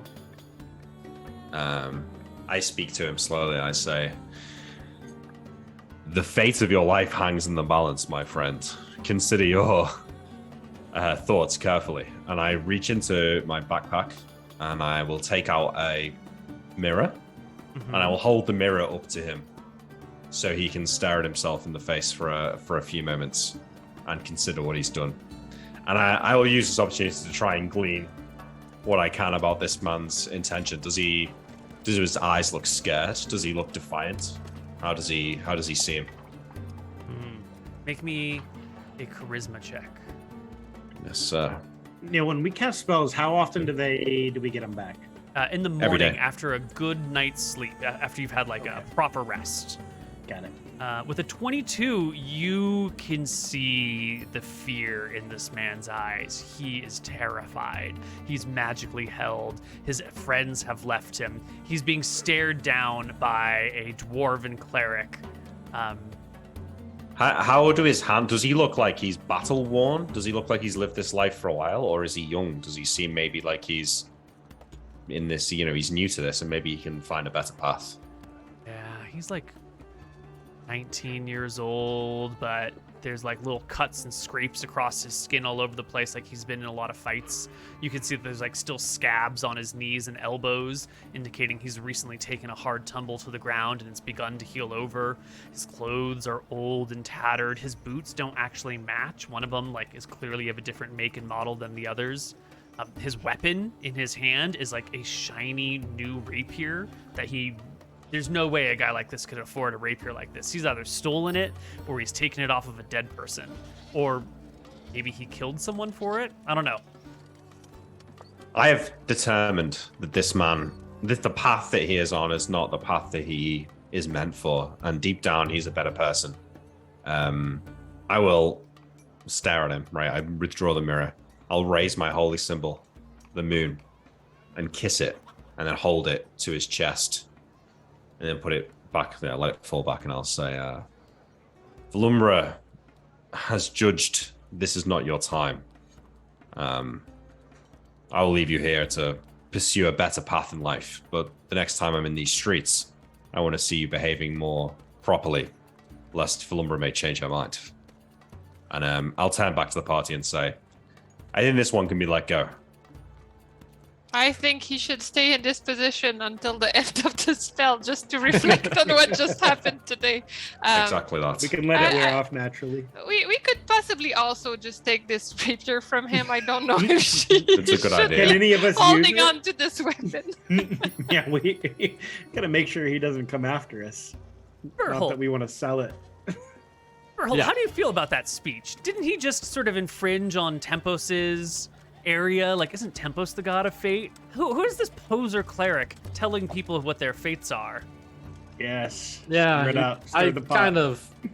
I listened to that. I wasn't inspired. I may have rolled my eyes. I actually think it's wrong. My internal thoughts, which I choose not to share, are he is just going to go back to his ways, and that's fine. This is entirely unimportant in the grand scale of things. This is just like a tiny pebble tossed into the river. It might cause an insignificant ripple, but is otherwise... Exactly. Whether he changes his ways, whether he returns back to being a bandit, which is most likely the situation, none of this will matter. See, seems like you're more focused on the big picture of the fate of the world, and maybe the dwarf is more focused less on the big picture but more on the like individual person. Maybe. Okay. Well, Yes, I would say that. bandits dealt with. The party can move on. Where are we going? We leaving town? We headed to the docks? What was the plan? Just What do you to be guys clear, think? We did pick the rapier, yeah. Yes. We can add 1 rapier to your character sheet. Nice. I will do so. for you. Who wants to hold it? I really don't want it. It was We can, just that, yeah. Barney can hold it if you want. I can put it in his pack. Or Sure. you can just take it, Cornelius, if you want it. I think we should just sell it. Yeah, all right. I put it on Barney's pack for now, Okay. and we can get rid of it later. Do you want to We sell still it need to before you leave decide where High we're Castle? going. Oh yeah, that makes sense. Yeah, we can do that. Cool.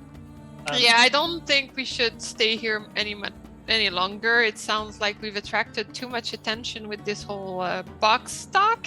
I guess in the future we should be more careful about being excited about this box.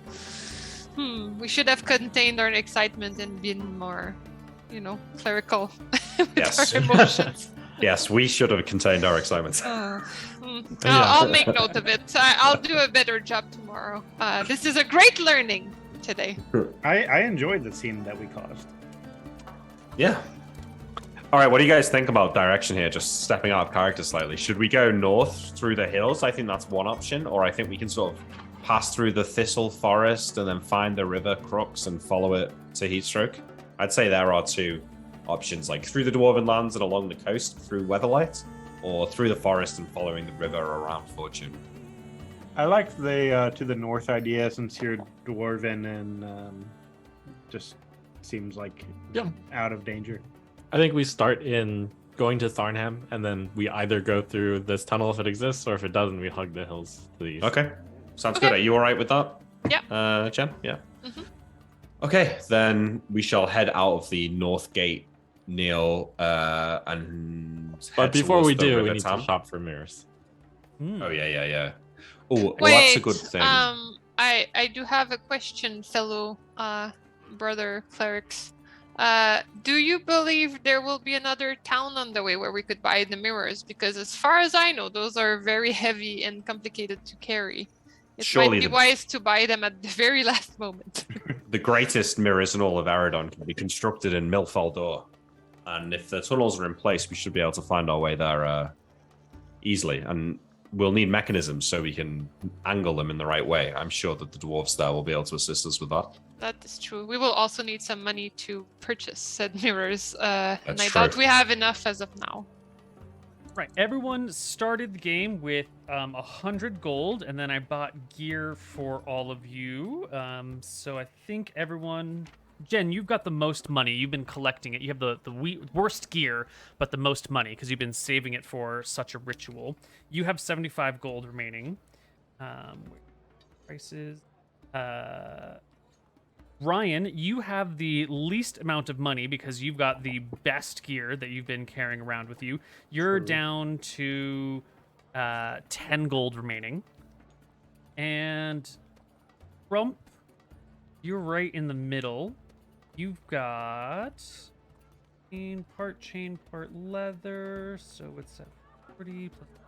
You've got 40 gold remaining. And Nick, I think you bought your gear individually, so you actually tracked your cash spending. Yeah, I've got Okay. 30 with 31 gold left. Excellent. I also have a really good set of tarot cards. Is that gonna be That'll any trade expense? you 2 gold for that because paper is very hard and expensive to make.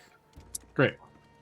Nick, you can sell this rapier. It's a really nice one. They'll give you 2/3 price for it, so you can get 10 gold without having to haggle or anything. Well, I think it was Cornelius's idea to take the rapier, so he should take the 10 gold. Great.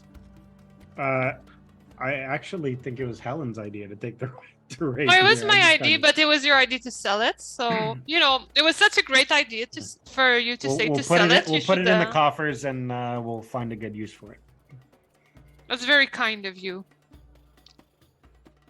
No, where could we make money? I mean, there's a classic adventurer's way to make money, which is to kill monsters and loot them. Well, do we know how much? I mean, like a mirror now is like trivial to buy, but I mean, Right. how expensive are they now? Yeah, but we're gonna need that. It's the mechanism, I think, that's gonna be more costly. Like, it's gonna have to be set in something that allows us to angle it, right? Right. Perhaps we'll find items along the way that we can sell when we get to Milfaldor. I mean, we can travel through the Harken Wood, maybe kill some orcs or goblins or something. And I'm sure the tunnels and the hills will have creatures. A small hand mirror that you might use to like look at your face, a little bit bigger than this disc, would go for about 10 gold pieces.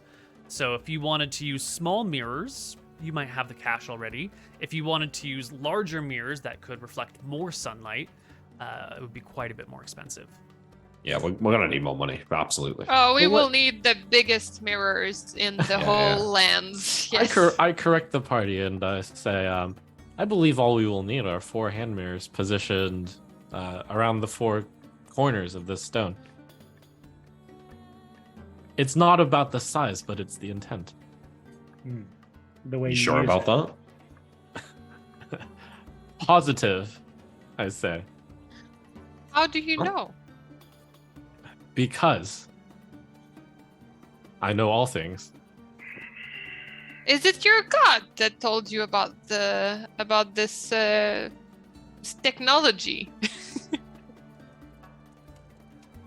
At the end of the day, rituals are rituals. It is not the very act of shining the light into this object will suffice. It does not matter. It matters not that the object of shining the light is larger. For the object we're shining on, its purpose is amplification. That does sound like a reasonable, logical explanation. We will still need to find a way to bring forth all the water. Like, We will, yeah. yeah. Berthold, you might be right, but how many spells do we all have access to that require expensive components? You know, the finest gems crafted by experts in order to cast a spell of a high level, or in order to enchant a blade, it needs to be made from precious metal and carved to the highest degree of expertship. And perhaps these mirrors in our ritual should be the same. Maybe they should be plated with gold, carved with runes. It does feel like we should spare no expense for this grand moment that will save the world. Every bit of money we have and every possession we own should be sacrificed for this grand moment. Although Berthold's wisdom could come to use here. We need gold, Berthold. You can see the future. Perhaps you can direct us to where Tempos will lead us to great riches. Tempos tells me that all we need to do is go straight towards Heatstroke. Wise. Tempos tells me that with 4 simple hand mirrors, we will have the objects necessary for the ritual. Then so be it. We can argue about this on the way. The journey ahead is long and arduous. Let's Let's get moving. Yeah. All right. You make it out of the city gates. You'll see that as you're making your way there, though, you're being followed. One of those, maybe 2 of those rogues that you just battled with, has been following you through the streets from a respectable distance, keeping a crowd between you and them, like popping up onto a box to keep a watch on you, and then like hurrying up to follow, and then popping up again to see what's happening. They're not trying to keep themselves too concealed, but they are keeping track of you. When you get to the gates themselves, you will see guards. This is one of the few places that are still actively guarded. There's maybe You can count up on the wall. There's like 8 archers, and then down at the gate there's 4 pikemen, and then there's an officer with a sword and a shield and some like a breastplate and some chainmail, and then another like 4 people near the officer. So 4 facing out, 4 facing in, 8 up top, 1 well-armed, well-armored officer. Is there anything you want to say or do with these people before you go? Doesn't seem like there is, but I whispered to the group, "Can I ask the guards to stop those brigands from following us, or is that too suspicious as well?" I'd say that's probably wise.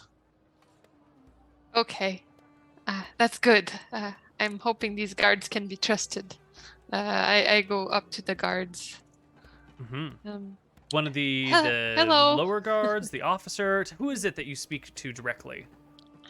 Anyone who's like at the entrance, like, Yeah. you know, not up there or something Right, like one of that. the spearmen near down below, who's Yeah. facing on the inside. He's scanning the crowd, making sure that there's nothing dangerous or suspicious happening. No one's like smuggling bodies in or out of the town. But he sees you making eye contact, and as you approach, he dips his head in deep respect. Hi. I give him a little nod to. Mother of Illumis, a great honor to see you today. How may I be of service? Thank you so much for your devotion to the gods. They are noted. I will do a prayer in your honor tonight before bedtime. I just wanted to share with you that there's these 2 guys over there that have been following us for quite some time. They are armed and suspicious. It would really make me feel more at peace if you could make sure that we're at least quite far away from this town before you let them out if they're still following us. I don't feel safe with them following me with those weapons. Have they given you trouble? Your They Holiness? they did try to cause some trouble, but you know, we had a discussion and we convinced them that now was not the time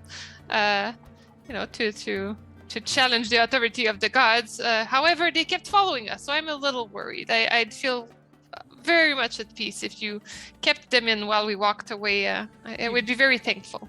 He turns and whistles to the soldiers up top and calls out, "Rachel, Anna!" And 2 of the soldiers will turn with bows, and he'll like signal to them and signal out into the crowd, and they'll like knock an arrow but not like fully draw it, but like you know, ready to fire if something happens. And the guard will walk past you into the crowd after the 2 rogues who begin to turn around and run in the other direction. The guard walks a little bit further, letting them run off before returning back. Says, "I think they will trouble you no more, but I will keep an eye out for the 2 of them. Make sure they don't follow you out." Oh, very impressive. Well done. You really did give them a good scare. I bet they will think twice before committing any bad actions. I wish I had your faith. I No wish you a ambushes in great the day. I wish you a great day and a great night. May the light of Illumis shine upon you. And and he kind of like gazes to the rest of the clerics, and may the fate of Tempos guide you, Malchus. You've served us well. Thank you, my lord. And he sees the Falumber cleric and stumbles over the words. I wave him off, like he doesn't mean it. Thank you for watching over my mother's soul. And out into the town. You did great. You did great.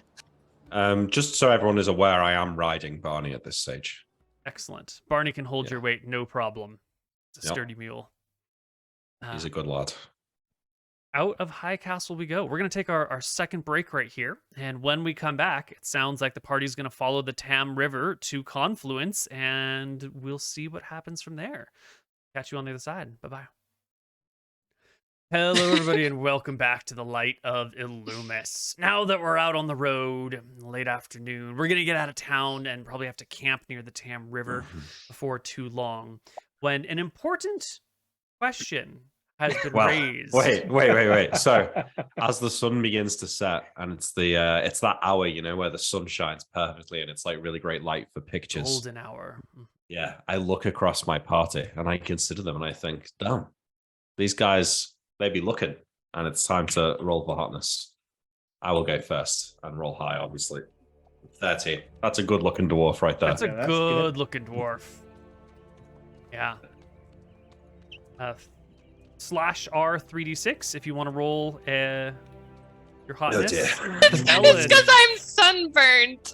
Oh, all- sorry, it's the It's like skin peeling peeling. It's skin the- everywhere. Yeah. Sort of Like, like it red would be splotchy. decent, but I'm so sunburned. It's pretty shit.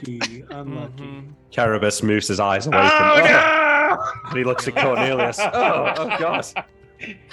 All right. So bad. You know, I was gonna say Pure something average. bad, but Wait. now. I roll for Barney.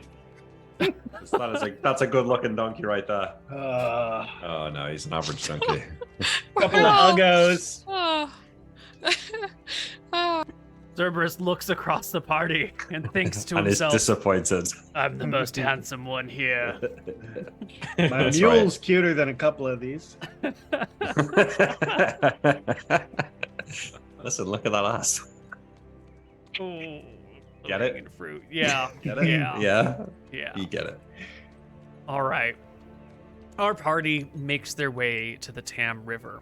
There is a crossing point at the Tam River, not too far from High Castle. There's a small little outpost of guards on your side. This crossing point is where the river gets a little bit wide, and there's like a switchback down the steep slopes on either side, and then you can cross and up the switchback. And on your side, on the High Castle side of this ravine with the river running through it, is a small little outpost of soldiers. And near this little outpost of soldiers, there are a couple of tents that have been pitched. Other travelers in the area stop here because it seems to be a safe spot. There's a little copse of trees that can provide a windbreak from the worst of the eastern winds. As the party arrives and begins to get the lay of the land, figure out where it is that they want to set down, Berthold, with his blessed watchfulness, will notice an oddity. Everyone is sort of resting for the day, or in a period of rest. The sun's not quite down yet, but this is the spot where people should be stopping. And yet, in the direction of High Castle, there are plumes of dust being kicked up, indicative of a group of riders going at high speeds, galloping in this direction. An oddity, for if someone were to be leaving a High Castle trying to get somewhere in a hurry on horseback, you're not going to get anywhere tonight. It's way too late to be leaving to reach any spot. And if you're going to stop here, there's no reason to gallop because you've got like an hour to get here.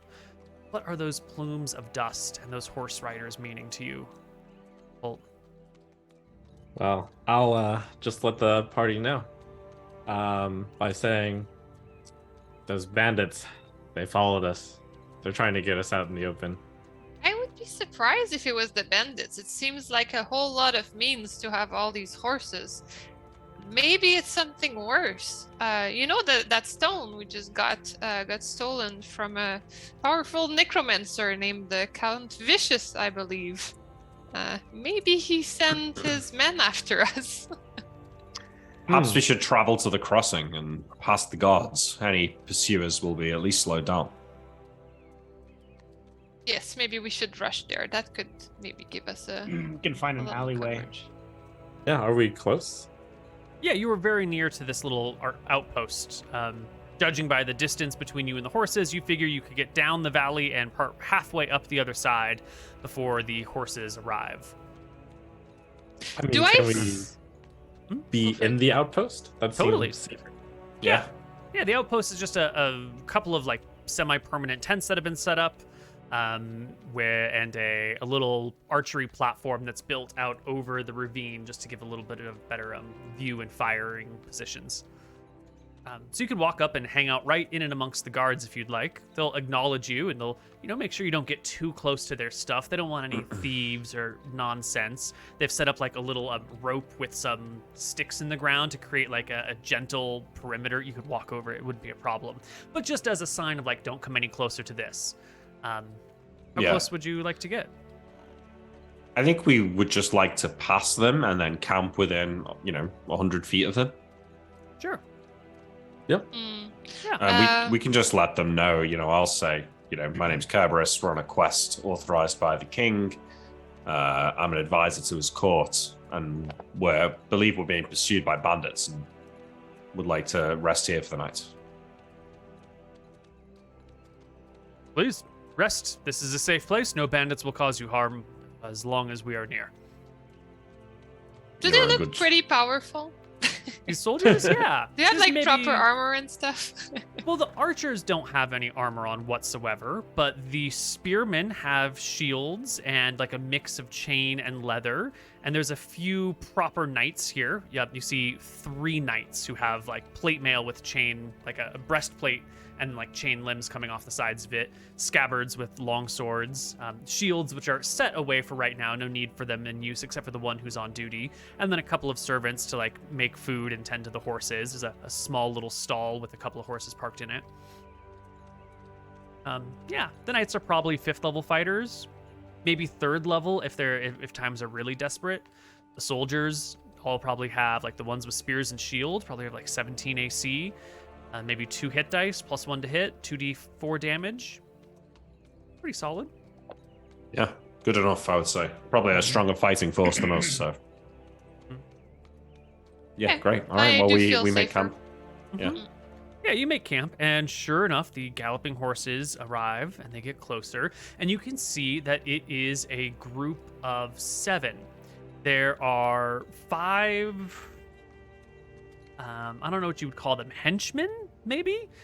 They're wearing like uniforms, but they're not great uniforms. They're like hand stitched. They're all sort of the same color, and it's just basically like a plain tabard in like a blue-red stripe pattern.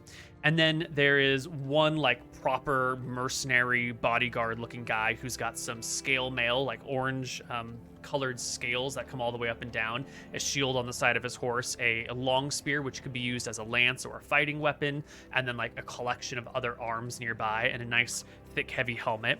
And at the back of the party is a wizard, and she is wearing like blue and black robes and has dark hair. And the lot will arrive, and the woman, the wizard at the back, will reach out and tap the bodyguard, the mercenary-looking guy, and point in the direction of you. And he'll come over, grab 2 of the 5 henchmen, and trot their horses up to the group of clerics. You have a minute or 2 before they arrive if you want to say something amongst each other. Are the guards letting them past? Yeah, they're not looking aggressive or anything. The guards don't seem to be too concerned about them.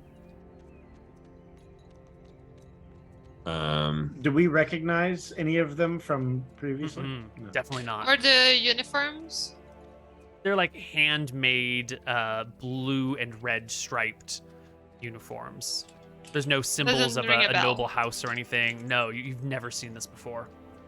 Okay. Nick, you've lived in High Castle for a very, very long time. Make me a local history check. Yes, sir.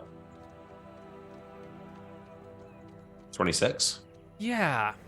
You don't know these symbols themselves, but High Castle has become sort of like a safe haven for people, especially spellcasters who have been, I don't want to say hunted down, but they're prime targets for banditry from all their wealth. And people have sort of set up their own personal bodyguards under their own colors like this. You don't recognize this group, but you've seen other sort of like people with money putting together a band of warriors to protect them. Clearly, this is some sort of wealthy wizard, or the wizard is working for a wealthy person, not a noble family, but just someone that has money. And this is their like ragtag group of enforcers, or henchmen of some kind. No, I don't want to do anything before they get here. I'll sort of step forward to the front of the party to await, them to get here. Mm-hmm. Yeah, No one else wants to say? Just say, let's hear what they have to say. Yeah. As they get close, I'll call hold there. Yeah. What is your business with us? Man with the lance and the armor will, stop his horse and signal to the others to stop. He'll take off his helmet with one hand. And you'll see that it's not a man under here at all. It's a woman with long, flowing golden hair. And she will call out. Her name is... Roll for hotness. Thank you. Since we started doing it, all right, you said long golden hair. I want to see it. Long golden hair. That's the They're best part falling about her. apart. That's the 5 With on the hotness split roll. ends. Yeah. Yeah. She'll pull off her helmet and say, "My name is Pad. I am a servant of," and she sort of points back to the wizard well behind her, "of my mistress Minnie. I'm here looking for the clerics that have just left High Castle. I presume the four of you are they? My mistress Minnie would like to speak with you." You are correct. Yes, that's fine. You can share our food. "Please, right this way." And she will turn her horse. The henchman will move out to the sides, and she will, if you want, walk back towards the wizard, with you beside her. I look back to the party, and you should all come. Yep, I'm gonna follow, great. but I'll try to stay a little further away if I'm holding the box. I know it radiates a ton of magical energy, so. Yeah. I don't have my shield, just my axe that's on my back, and I'll follow the mercenary It's a good with my question. party in tow. Everybody else with shields, the reason I ask is because equipping a shield takes a round, but wearing your shield is a signal of "I'm ready to do battle," and it sort of has a certain amount of social impact on how people will perceive you. So, Trump and Ryuzilla, are you armed with your shield out? Are you signaling to people that you're ready for a fight, or are you signaling to people that you're just a chill dude? I'm a chill dude. Yeah, we're just walking behind him, and their backs are to us. Yeah. Yeah, we can- What are you saying? I'm not about to attack them. I'm just trying to, Yeah. There was yeah, an implication. I don't I don't have my shield out. All right, cool. You can all arrive at Minnie, who's a little bit away from everything else, and she will give you a polite bow. Fathers and mother, the clerics before us, I'm blessed to see you all here today. Thank you for taking the time to speak with me. Of course. How can we assist you? Given how fast you came, I imagine you have something important to tell us. Certainly do.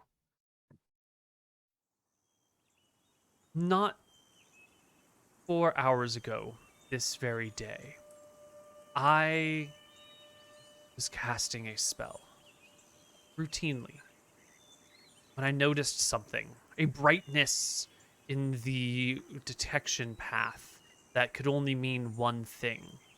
I immediately dispatched my folks, but we could not find it.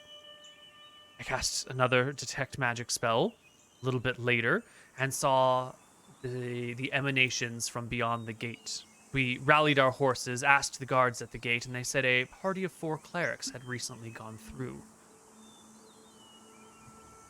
Do you know of which I speak? We know what you're speaking about, and we would advise that you leave well enough alone. I mean you no harm, but I come requesting your aid. I don't know how much you know about arcane magic. I have... Make sure that no one else is nearby. My men have uncovered a wand. A wand whose magic is sealed behind a command word, which my identification spells will not reveal to me. But that thing you carry can empower my magic much more strongly, and with it, I could learn the command word for my wand. I would like to make an exchange. Let me simply borrow for one spell that object that you carry that I shall not name here. And in exchange, I can offer you money and manpower for whatever quest you may be on ahead. I understand if you need to talk amongst yourselves to confer over this matter, but I come to you in sincerity, honesty. And here, she reaches to her side and pulls out a bag of 10 gold coins and tosses it over as a token of my good faith. I'll catch it and nod and say, I need to confer with my friends here. And I'll turn around and walk a little bit away from her. Yeah, she signals her horsemen to move near her. They're still kind of in front of her to keep her safe. But they give you space to talk amongst yourselves. Helen, I don't know how much you know about this thing we're carrying around, but I wouldn't be so certain that a single spell might not use the whole thing up. It may even end the friendly wizard's life the moment she tries to interact with it. I would suggest that for our own sake, for the sake of Eridon and the sake of the entire world, and for hers in particular, we decline this offer. There is other ways to make gold. I completely agree. I think this extremely powerful artifact is not to be trifled with, and unlocking the power from a simple magical wand is definitely not worth the risk. We should treat this as a single charge object that will be used at the end of our quest to save the world. They're not paying attention to us, right? No. They are watching you, but they're like not in earshot. Okay. I want to go somewhere like out of eyesight and just kind of like casually look at some rocks on the ground, and I want to find one that is similar like size to our stone. Okay. What is your polite excuse to walk away without saying? I gotta go use the bathroom. Okay. I'm gonna take a leak. Yeah. You go walk behind a tree or some bushes to take a leak. You can find a rock that looks just like it's just a fucking rock off the ground. Yeah. Right. Looks exactly like it. All right. So I have the rock concealed, and I come back and suggest to the party, you know, we can test her. We can. And I kind of like explain to them that I have this rock. We can give her the box with this rock inside and see what her intentions are. Well, there's another. I do think she'll know when it fails. But then when it fails, we can give her if she tries it. You know, if she doesn't try to do anything funny, then we can maybe let her use it for real. I don't feel comfortable using a powerful artifact for such a puny task. What are we gonna do? We're gonna become a store for people who wants to supercharge their magical powers? Is that the purpose the gods have given us for this quest?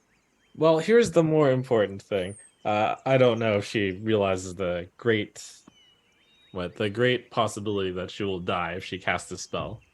So maybe we should let her know that politely, and then this will solve itself. I would like to inform you, fellow brothers of faith, that I do have the spell Zone of Truth prepared if we want to have a very honest conversation with her. That is an option. Yes, I was... and also, if I want to just read her memory, we can do that too. In all fairness, I don't think the woman is lying. What did I grab this rock for then? What? I appreciate the rock ID, Brother Cornelius. I think it will come into play. You should hold on to that rock. I'll keep it. My mind. I believe it will come in handy. Perhaps you have another occupation as a rogue in store for you. Yeah. Why don't we just explain to her that we have a grand plan for this item? Give her 10 gold back and, wish her well with her. I agree. This is the best course of action. Does anybody have a way to know more about her wand, maybe? We could ask her about it. No, I mean, helping her get information about the command word. This is not our issue. This might be a good time to ask, just how much do you know about this rock, Sister Helen? Could it cause... How likely is it to cause death upon use? It is quite likely. I wouldn't be surprised that at the end of this journey I die using this this rock and casting this spell for my god Illumis. But grand sacrifice. I am prepared to die to rid the land of the undead. Isn't that the most holy thing a cleric can do? Yes, it would be a small price. Yes, exactly. I agree. One life for the life of... Not one life. 4 lives. 5 lives if you include Bonnie. The donkey can live. I mean, I expect to die, but we could think of a way to protect everyone else around me. Maybe it's part of the ritual. Perhaps questions for later in our journey. Yes, for now, yes, we yes. should deal with this wizard. Although, But, Cornelius, I would like to note that mere hours outside the walls of the city, you attempt to lead us into the maelstrom already of chaos. That's what I'm here for. I do appreciate your creativity with this stone, however. I do believe there is a place for it. The death thing was not part of my knowledge when I was kind of. I turned back from the party. And I walked didn't towards realize the wizard. quite how strong that stone was. You can imagine it as just, us casually carrying around a very explosive device. A nuclear bomb. Yes. Got it. Mimi, was it? Minnie? Yeah, turn back to the Yeah, several I walked wizards. back to her. Yes, it is Minnie. Minnie, I appreciate your offer, and it's true that we are in need of gold coins to aid us in our journey here. But I'm afraid that I'll have to decline, and let me outline the reasons here. Firstly, this stone of ours, it's powerful, but we're not sure what can be done with it before it's consumed. We have a goal in mind, and we have to preserve its power until the time we can release it. Secondly, we're all pretty convinced here there's a decent chance that interacting with this thing with any sort of magic will have a high chance of resulting in our immediate death. And I would suspect that you may be a master of the arcane, but this power is likely beyond the comprehension of you or any of the other wizards left in Eridon. So I respectfully decline and hope that you understand. And you may have your 10 gold back. I nudge him a bit about the 10 gold at that point. Yeah. I throw the sack of 10 gold back. You're still welcome to eat with us if you are tired and in need of nourishment. Let me put your mind at ease, good cleric of Lumbra. What did you say your name was? I didn't, but my name is Kerberos. Father Kerberos. Let me tell you, I do know some about this item you carry. My arcane training has taught me a great much. I studied under one of the great wizards of Eridon long ago. There was an enchanter in Shirebrook. Well, not exactly. There was a wizard in Shirebrook by the name of Aldrich, under which I have studied for many, many years, decades ago. And under his tutelage, I have learned quite a bit about these stones, these rare, precious stones. I would only be using a fraction of the energy within. Certainly not enough that whatever your intents are would be disrupted. So let me put your mind at ease to issue number 1. As for issue number 2, you're right. These are dangerous tools. Dangerous enough that wouldn't you want to know how they work? I could provide you guidance, wisdom, teach you what I know, and show you how to operate such a component under the proper circumstances so that you too may use it in peace and safety. And as a third point, I don't know where you travel, but the times are dangerous. Undead swarm the golden seas out further beyond the Tam River. I can offer you manpower to guide you where you need to be. I can offer you gold, if that is needed, and perhaps the use of my own spells. I could accompany you upon this trip as an assistant, depending on the particulars. If not, you can buy mercenaries. Excuse me if I'm a little bit rude here, Minnie, but you offer a great deal just to unlock the secrets of a wand. It could just be a basic spell. Why is it so important to you? Maybe your master, Aldrich and Shirebrook, if he's still alive, could help you unlock the wand himself without need for such dangerous magics. Unfortunately, he and Shirebrook are no more. The wand could be nothing, but in all likelihood, it is something. Wands are great objects of power with tremendous stored magic within. Even if it is a simple spell, having it at my disposal like this is well worth a small fortune. I have everything but the command word. I'll add, I don't suppose you know any teleportation magic, do you? She shakes her head. No, I can muster a ball of flame that will erupt in a 40-foot diameter, but teleportation is beyond me at this point in time. I think to myself that this is just too good to be true. Like, she's basically offering everything we need, implying that she has prior knowledge of what we're trying to achieve here, and I'm feeling a bit suspicious about it. I think about consulting with the party again, so I look over my shoulder to gauge everyone's thoughts right now. I give Kerberos a look that says, Nice. Why don't you... I've made it. You just kind of stare into her soul a little bit. Yes. You took my no alignment spell off me, Neil, that I thought I had. I just don't feel like we can trust her. Berthold, Helen, what do you guys think? Are we away from her, or are we No, talking I'm about kind her? of. You're communicating in looks right now, so just give me a look that says your thoughts.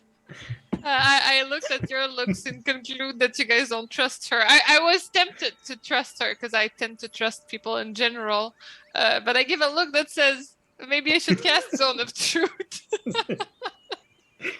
I look at Helen and I like that too. You can probably tell from my question that I'm at least a little curious. I've got a positive look on my face. Okay, I turn back around and say, well, Minnie, perhaps you can offer more than I first envisioned, but you must understand our caution here. Like you said, dangerous times, and this is powerful magic. There are many who would lie, cheat, and steal to get their hands on it. Would you be willing to subject yourself to a zone of truth?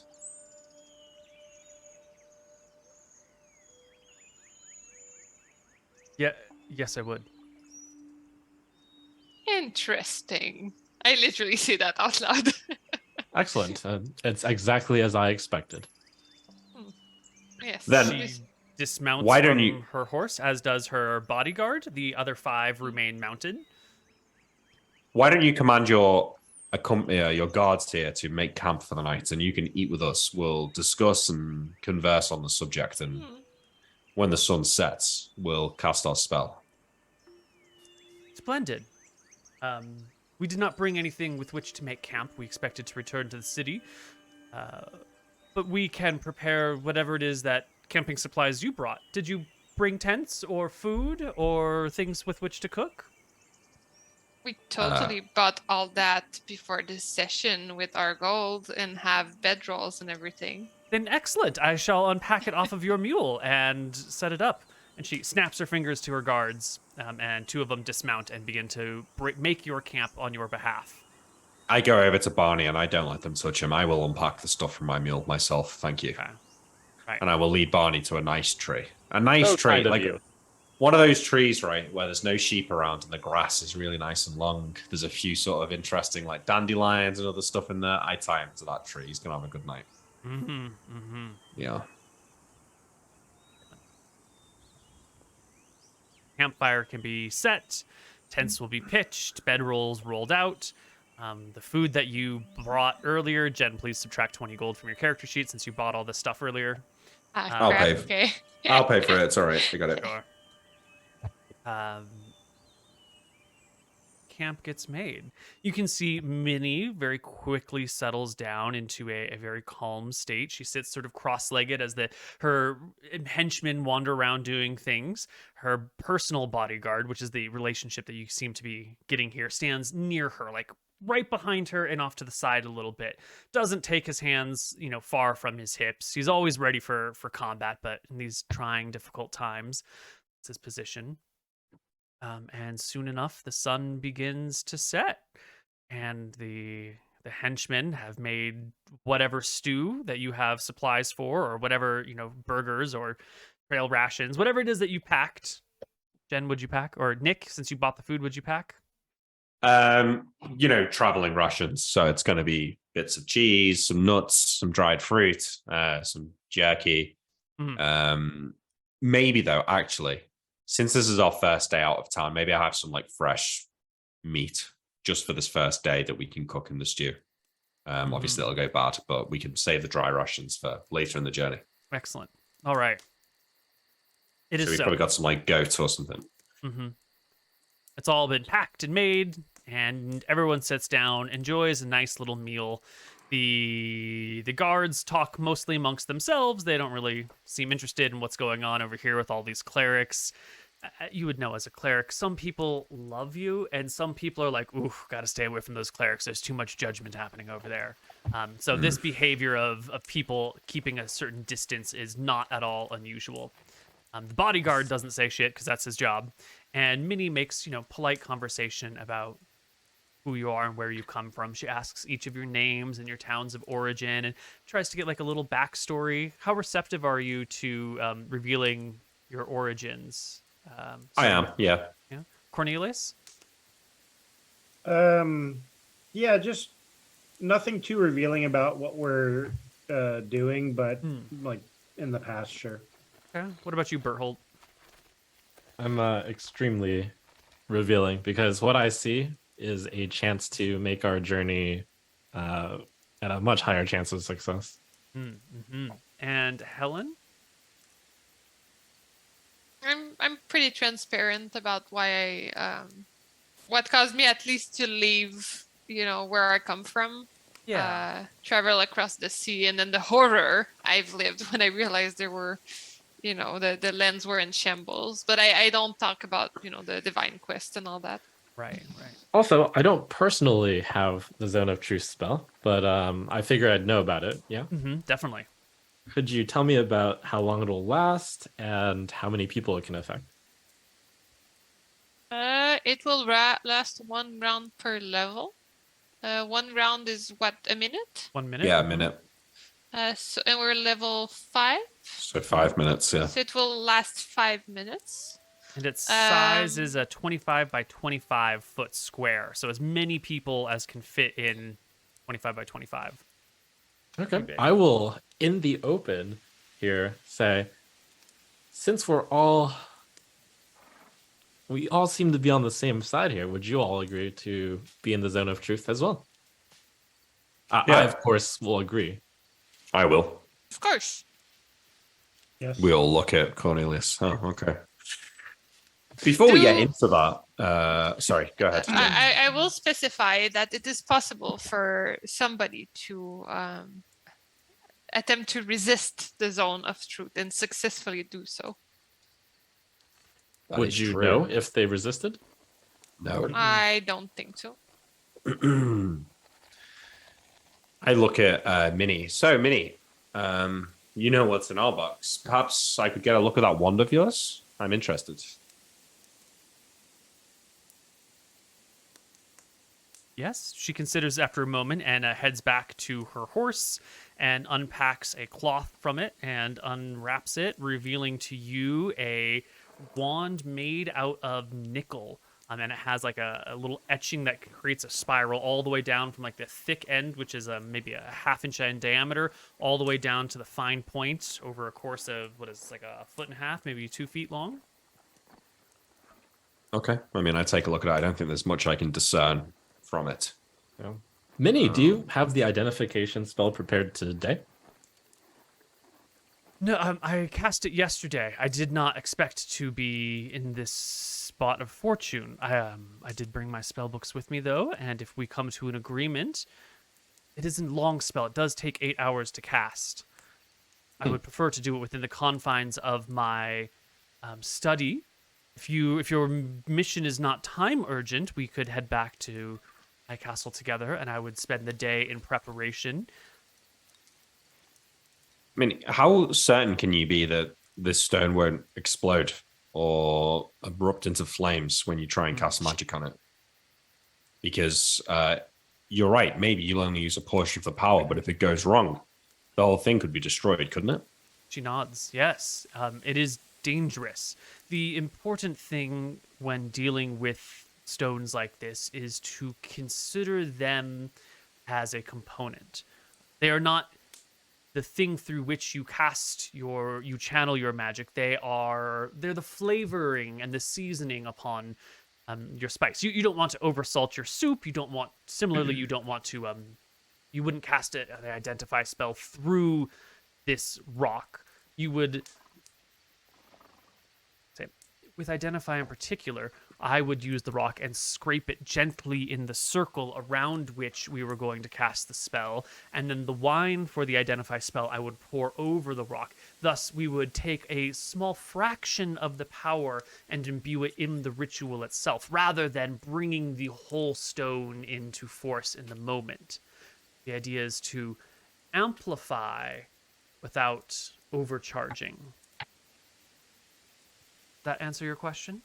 I suppose it does, but I really can't get over the roadblock here that there is a non-zero chance that it will be destroyed in the casting of this spell. There is a non-zero chance that you die on the journey, as you lack protection. Wherever it is you're going, which I have not asked, nor have I asked your purpose, I assume 4 clerics such as you, well, 3 clerics such as you plus a cleric of Malchus can be up to only good things. Correct. I Yes. nod in great approval. Well, How do you and feel then I about suppose that, it's Cornelius? Just laughing to myself. it's par for the course. He knows he's a bad egg. It's okay, Malchus. We're really glad that you're here with us. Well, is well. it time for a zone of truth now that I've spoken this truth? Before we do that, I kind of want to give her like an ocular pat down and look and see, like, does she have any rings on? Any sort of like anything looking magical that may help her in resisting this? Yeah. Why don't you make me both a charisma and a perception check? One for her physical objects on her, and one for like her demeanor and what you can extract just by like, a look. Okay, a charisma and a what? Perception, the CHR and the PCP. Excellent. So personality-wise, like judging her and what's going on, she's a mystery, man. This woman is full of dark secrets. Like she could be harboring the secrets to eternal life in those eyes. There's something about her that you can't quite place your finger on, and maybe it's your inner Malchus nature that like you can't really trust anyone, but there's something fishy about this woman. As for her gear, she's indeed wearing a engraved golden ring written in, like, the engravings on the outside are written in Elven, not common. It's definitely not like a wedding ring or anything like that. It's made of gold and it is like highly polished. A normal gold ring will have like small scratches and small little markings on it, like from the wear and tear over time. This thing is like she just polished it yesterday. It's quite possibly magical. Okay, I ask her, I say, before we do the zone of truth, I insist you remove any jewelry that you're wearing. And I kind of motion to the Nice. ring she's got on. She will take the ring off her finger and hand it to her bodyguard and give you like a single nod of approval. Great. Impressive. I will cast a zone of truth. Do we want to, discuss the type of questions we want to ask? We probably should know what we're going to ask. Yeah, we need to verify her story. Let's wing it. That'll be more fun. I agree. All right. I guess zone of truth. 5 minutes starts now. Let's go. Right. The 4 of you plus the woman are in the zone of truth. She's just at the edge of it. She and her bodyguard are both within the realm. I like that her bodyguard is in it. I like a second source of truth. It's a nice addition. Okay. 5 minutes starts now. Go. I'll start. Minnie, how confident are you that whatever you intend to do with the stone will not consume its power totally? Extremely confident. Very high confidence interval. Okay, I look to someone else. Yeah. Let's start with some simple ones. Why did you follow us? I seek the Philosopher's Stone that you carry. To what end? In order to uncover the command word of my wand. And any others?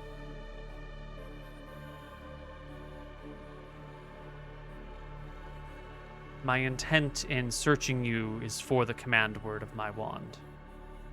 What Why are is- all the reasons that you know we have the Philosopher's Stone? Only one object in existence that I know of will shine with so much magic as to be seen across town when my detect magic spell's radius is only 60 feet. Only one thing I know of shines that brightly, an object of legend. Do you think identifying the code word of a simple wand is justified use for such an item? I believe I have a different philosophy on the principles of magic than you.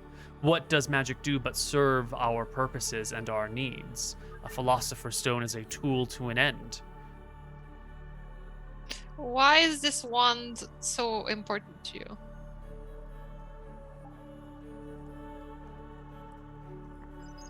I don't understand the question. Why would you go through such trouble to discover the common word for this wand? Its owner died, or they could tell me its command word. Without it, the wand is useless, and my magic will not divine its name. Its When you say command word. died, did you kill Yeah. them? Yes. I look at the bodyguard and I say, do you trust her?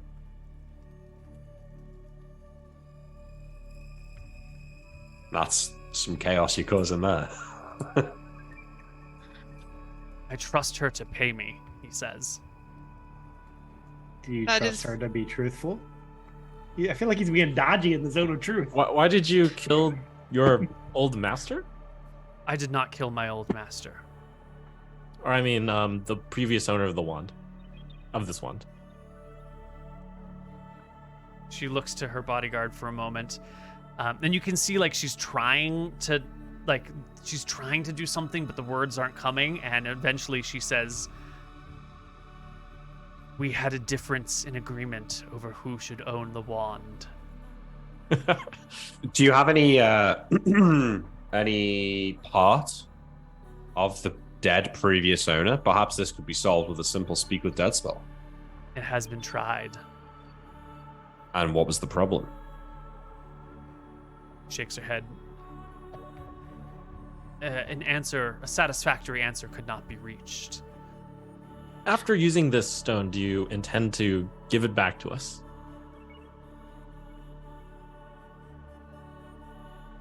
I intend to Well. return the stone to its rightful owner.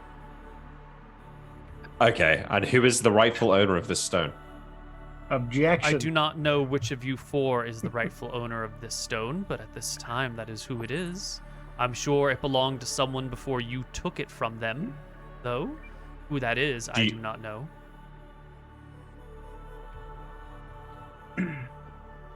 Will you be on your way if we decline to give you access to this? Be on my way? Will you chase us? Will you if we leave peacefully? refuse? Yes, thank you. Better English. Sorry, in the land of longboard, I've learned other languages before common, unfortunately. It's understandable, Helen. Do not worry.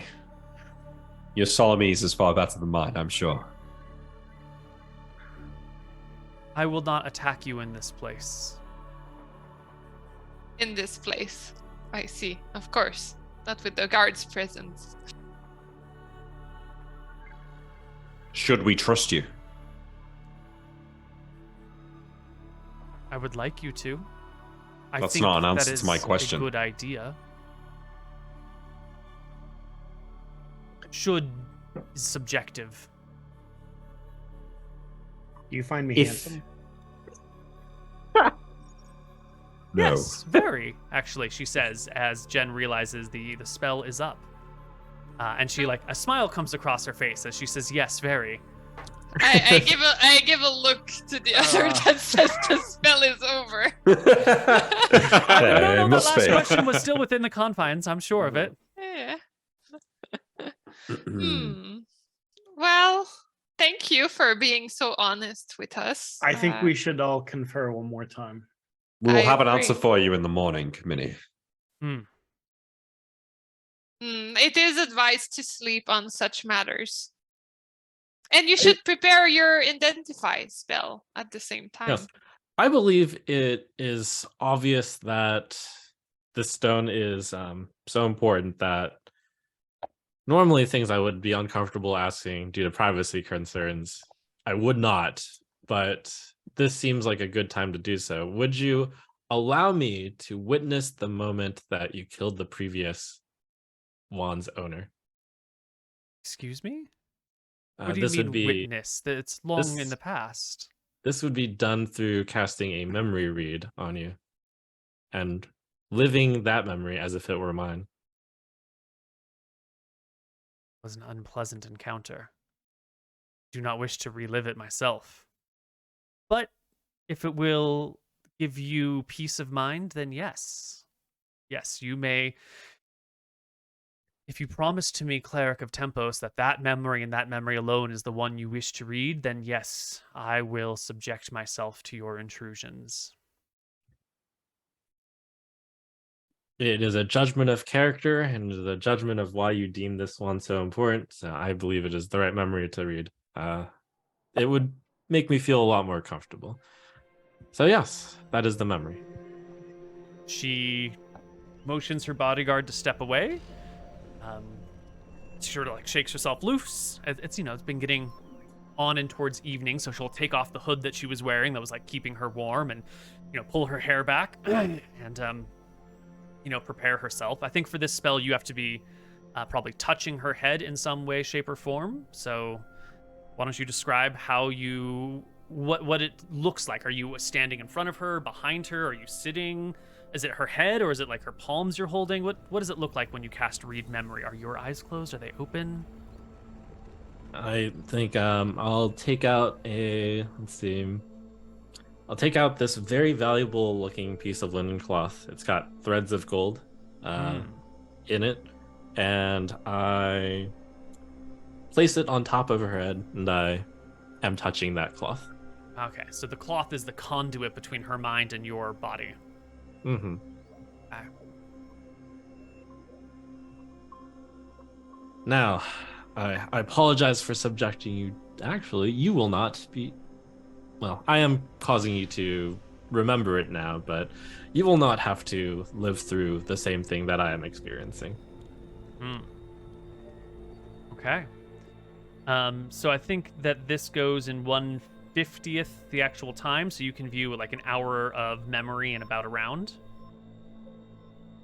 And it will last for 1 round per level, so you can learn... correction. I don't say that previous thing. The subject experiences the memory at the same time, the caster. Okay. So you can experience about 4 hours of her memory. Yeah. Okay. Well, the memory that you get is her and her guards, including this bodyguard right here, but you don't recognize the other faces, engaged in combat in a hallway in what appears to be some sort of stone building. At first, it looks like it might be a large building, but as her men in front of her are like engaged in melee with some other human warriors, and the wizard in question, this woman, is like casting spells, which you, since you're reading her memory, are magic missile spells, slaying the guards in front of them. They push to the end of the hallway where there is a door that has been like barred, and her soldiers try to like knock it down over and over again with their shoulders. They try to kick it in. She will use a knock spell, which will undo the bar, and her soldiers then try to like shove it open. There's a little bit of combat with sword blades coming through from the other side, stabbing at her people. One of them like is wounded and begins to retreat, and she puts a hand on his back and pushes him forward to get through the door, commanding them like, now's the time, go forward, push soldiers, push. After a little back and forth foray, the door swings open. The injured soldier stumbles through, immediately gets hacked down by someone on the side. The other soldiers come into the room, and you can see that this is actually the last room here. There's windows on the back, windows on the sides. It must have been like a small building, because this room's only 20 feet wide, and yet there's windows on 3 of the 4 sides, and the hallways coming out of the very middle of it. And this is some small sort of throne room. Like it might be like a local fiefdom or something.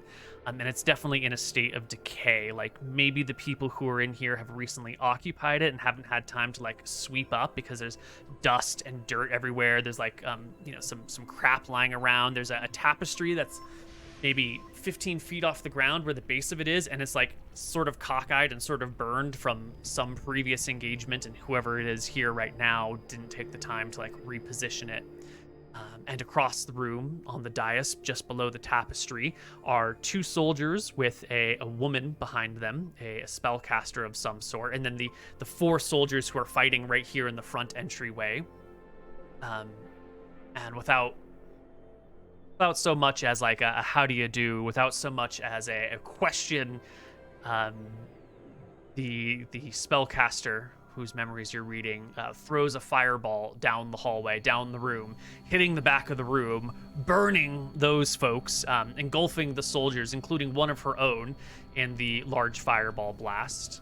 The person on the other side, the other spellcaster, goes down. The other 2 warriors, one of them survives and tries to scramble to safety, like backing up into a corner, hiding behind her shield. The wizard in question commands her soldiers to put that one down, leave no survivors, and then goes and rifles through the charred remains of the wizard in question, picks up some gold, picks up some items, grabs a spell book, and then they explore the rest of this area. There's another room just to like the right of the hallway. If you're coming down the hallway, it would be like on the other side of your wall right there. Doesn't find much in there. It looks like a bed chamber of sorts, but the room on the left, that's where like the little workshop is. There's a couple of books, there's a whole bunch of spell components neatly organized on some shelves, and there's a wand. The woman comes over, the mage in question comes over, picks up the wand, turns it over, and tells her people to search through the books carefully, don't tear a page. And you have 4 hours of memory, and it's pretty much just the soldiers paging through these books and the woman looking through them too. Someone finds a diary and she like quickly skims through the diary. There's some things in like a cipher, and she puts the diary aside and tells someone that we'll have to read the cipher another time. And she is clearly frantically looking for everything. She does find a slew of potions. She finds another spell book, some extra gold, some weapons and armor and gems, a few scrolls, all of which like bring her excitement and joy. You're reading her memory. Do you get her emotional state or just the view? Experiences the memory with the same intensity as the subject. So it might have helped on like learning why like she just went in blasting, I guess, too. Yeah. Well, when she finds one of the spell books, she will say, this is it. This is what we came for. And you can, that same intensity, you can feel like the rush of excitement as she gets her hands on this book with this like blue binding around it and a piece of like red metal that holds the thing together. She picks it up gingerly and carefully, like using a pair of tongs that she brought, that she like produces from a bag at her side, some silver tongs that she uses to lift the spell book and carefully place it in a cloth bag, which then gets placed in another bag, which then gets placed in a box that they've brought. Clearly she's like wary of this object. And after searching the room for other things, piling them in that same chest as well, she comes back to the wand and turns it over a few times, trying to like figure out what it might be. Tells everyone to pack up the books. They didn't bring a box for those books, so they have to like find some other bags, and then heads back over to the charred remains of the other spellcaster she killed. Goes to like pull a piece of hair, but it's like singed and burning and smells terrible, and so she has one of her soldiers hack off a hand of the spellcaster to bring it back for speak with dead purposes. And I think that is where the memories fade. Yeah, after I remarked that is quite the memory. It's not a pleasant one. I think at what she was thinking the moment that she went in the room and saw those wizards. Were those enemies? Was this done out of personal gain? I mean, did they do wrong?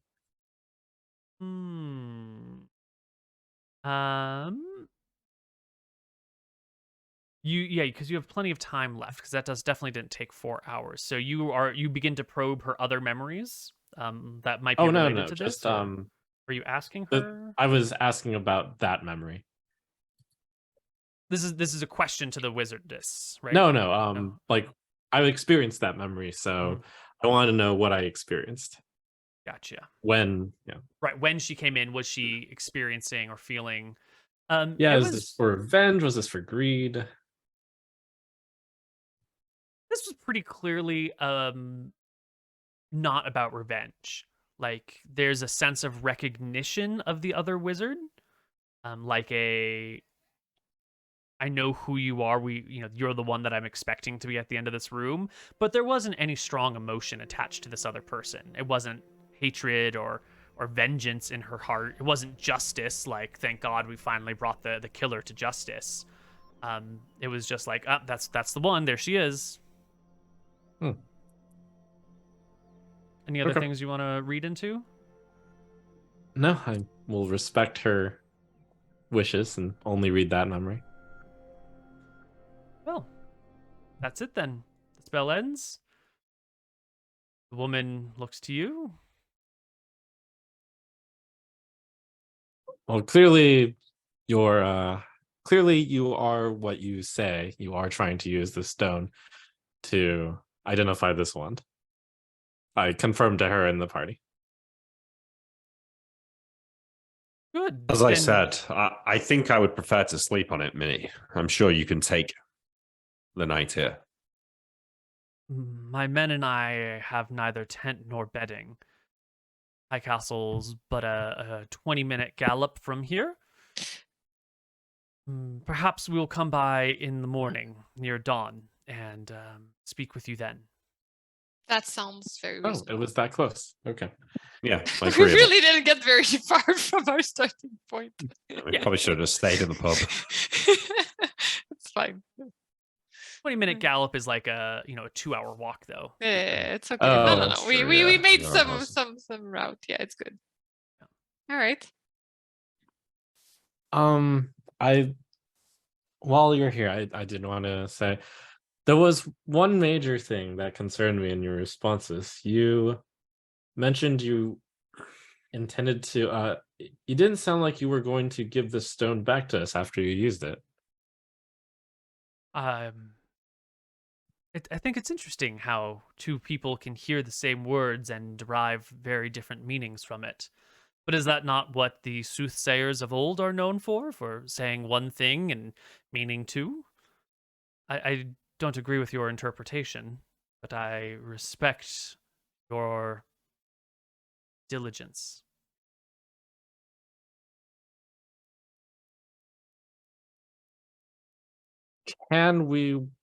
I'm inclined to let you use the stone. I'll be straightforward in that, but I would also like you to be more forthright in giving us the stone back after you use it. Can we work out a deal there? I am aware that perhaps initially you did not want to give us back the stone, but if you've changed your mind now, perhaps we can still work with you. I would be happy to return the stone to you and aid you in the learning of how best to use it so you do not bring harm to yourself or others by accident.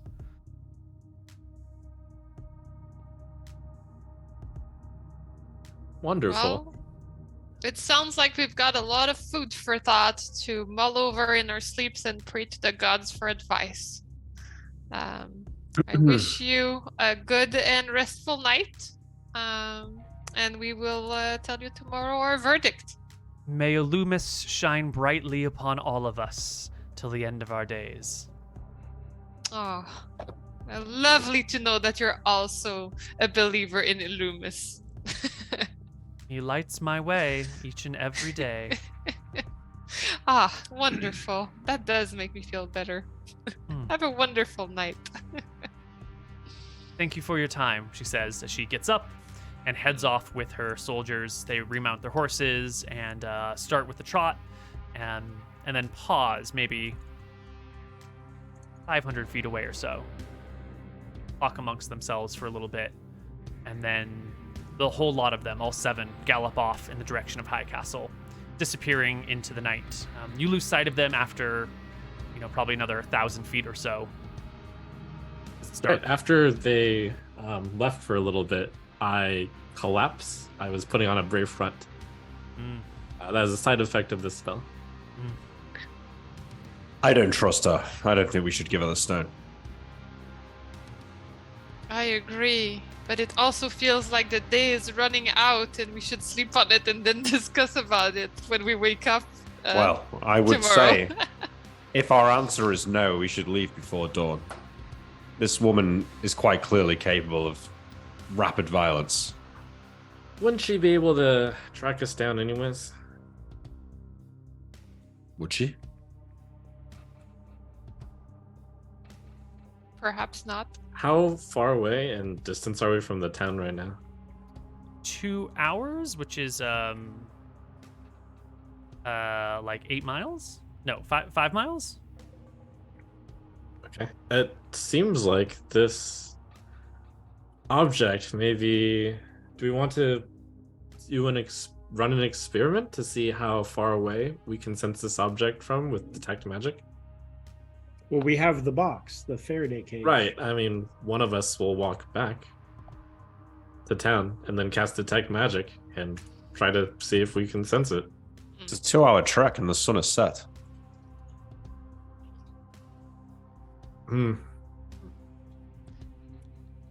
We should work on the assumption that any wizards near us will know what this is.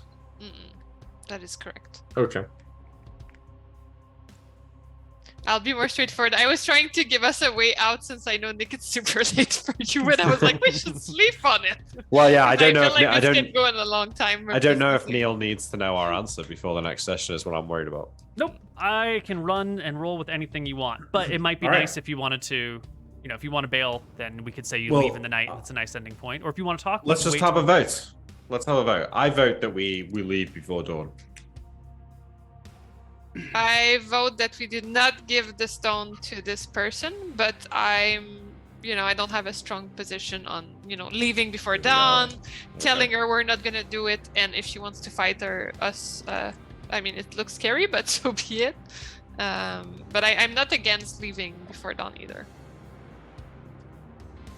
I vote that we do let her use it and do let her accompany us in this grand mission. Cornelius, what say thee? I'm torn between the smart thing and the chaotic thing. Wait, which one is which? They're both smart and chaotic. I think I didn't trust her answers. She was far too dodgy for me, and so was her hired mercenary. And so I don't believe a word she says. However, letting her use it would be pretty interesting. I think I get what you mean, but yeah, I think Sister Helen is extremely protective of the usage of the stone and does not feel like it should be used for something so small as to identifying a wand that has been stolen from another wizard. It seems Absolutely. It seems like, based on what you're telling us, Berthold, if you share that memory. I don't know if you do. I'll share. Do you? Yeah, it sounds like it's somebody that just chases magical information, and that's her driver, and she will stop at nothing for it.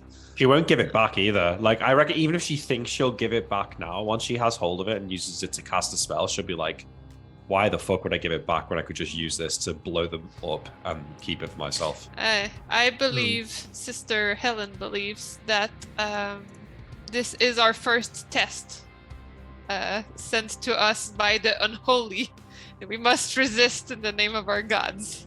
Well, I mean, she's obviously able to kill without hate or malice, but also with seemingly without a reason. So she's a cold-blooded killer. I mean, we can't trust that type of person. So would you rather we discuss with her and explain to her that we're not gonna give her the wand, or would you rather just flee at dawn? Let's leave a note with the gods and head out. If we tell her no, here we're safe, but we're not we haven't traveled, and obviously they can track us. So, I mean, putting some distance between us would be good, but You did answer that she would let us go, right?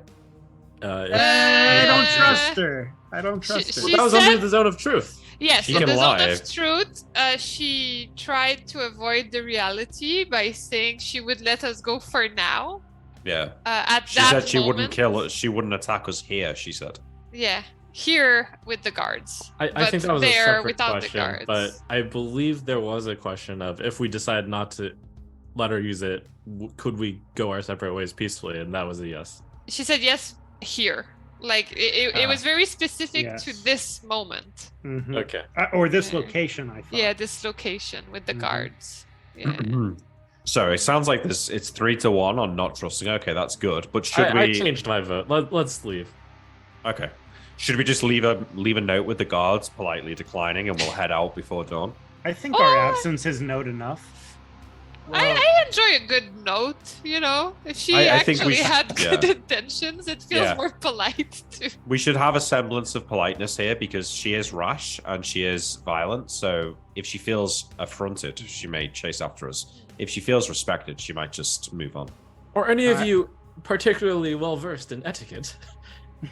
Yeah, what is the etiquette on cold-blooded killers who want your infinitely powerful object? Will the note dissuade her from challenging us? That's a good point. All right. Point well made. We can write the note for next time. One of us will. All right. I think we're going to bail in the morning before dawn, Neil. Okay.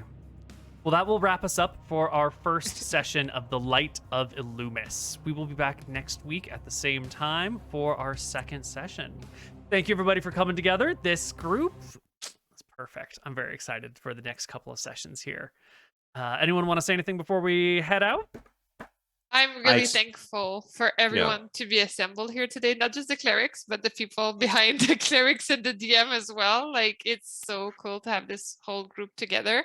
And I'm really happy to be here because I already, as usual, Neil has instilled the fear in me. I'm extremely paranoid for the next session, and I love it. Aren't you just a paranoid person yourself? Why you gotta blame me for these things? I it feel feels you so have a unfair. special Neil fear instilling way about you. You do have a way of that, Neil. It's so uncalled for. We don't trust your NPCs. That's ridiculous. I'm Minnie is also- my favorite wait. NPC ever. It's meta. This is meta, and I wouldn't use it in character, but you absolutely use the bad guy voice for that woman. And I heard it 100%. Well, I have a bad guy voice? Yeah, you have a bad guy voice. It slipped out at the end. I wanted to use several Mafia references during that scene, but I refrained. All right. Well, we'll see what happens next week on Light of Illumis. Bye-bye, everybody. See you guys. Bye.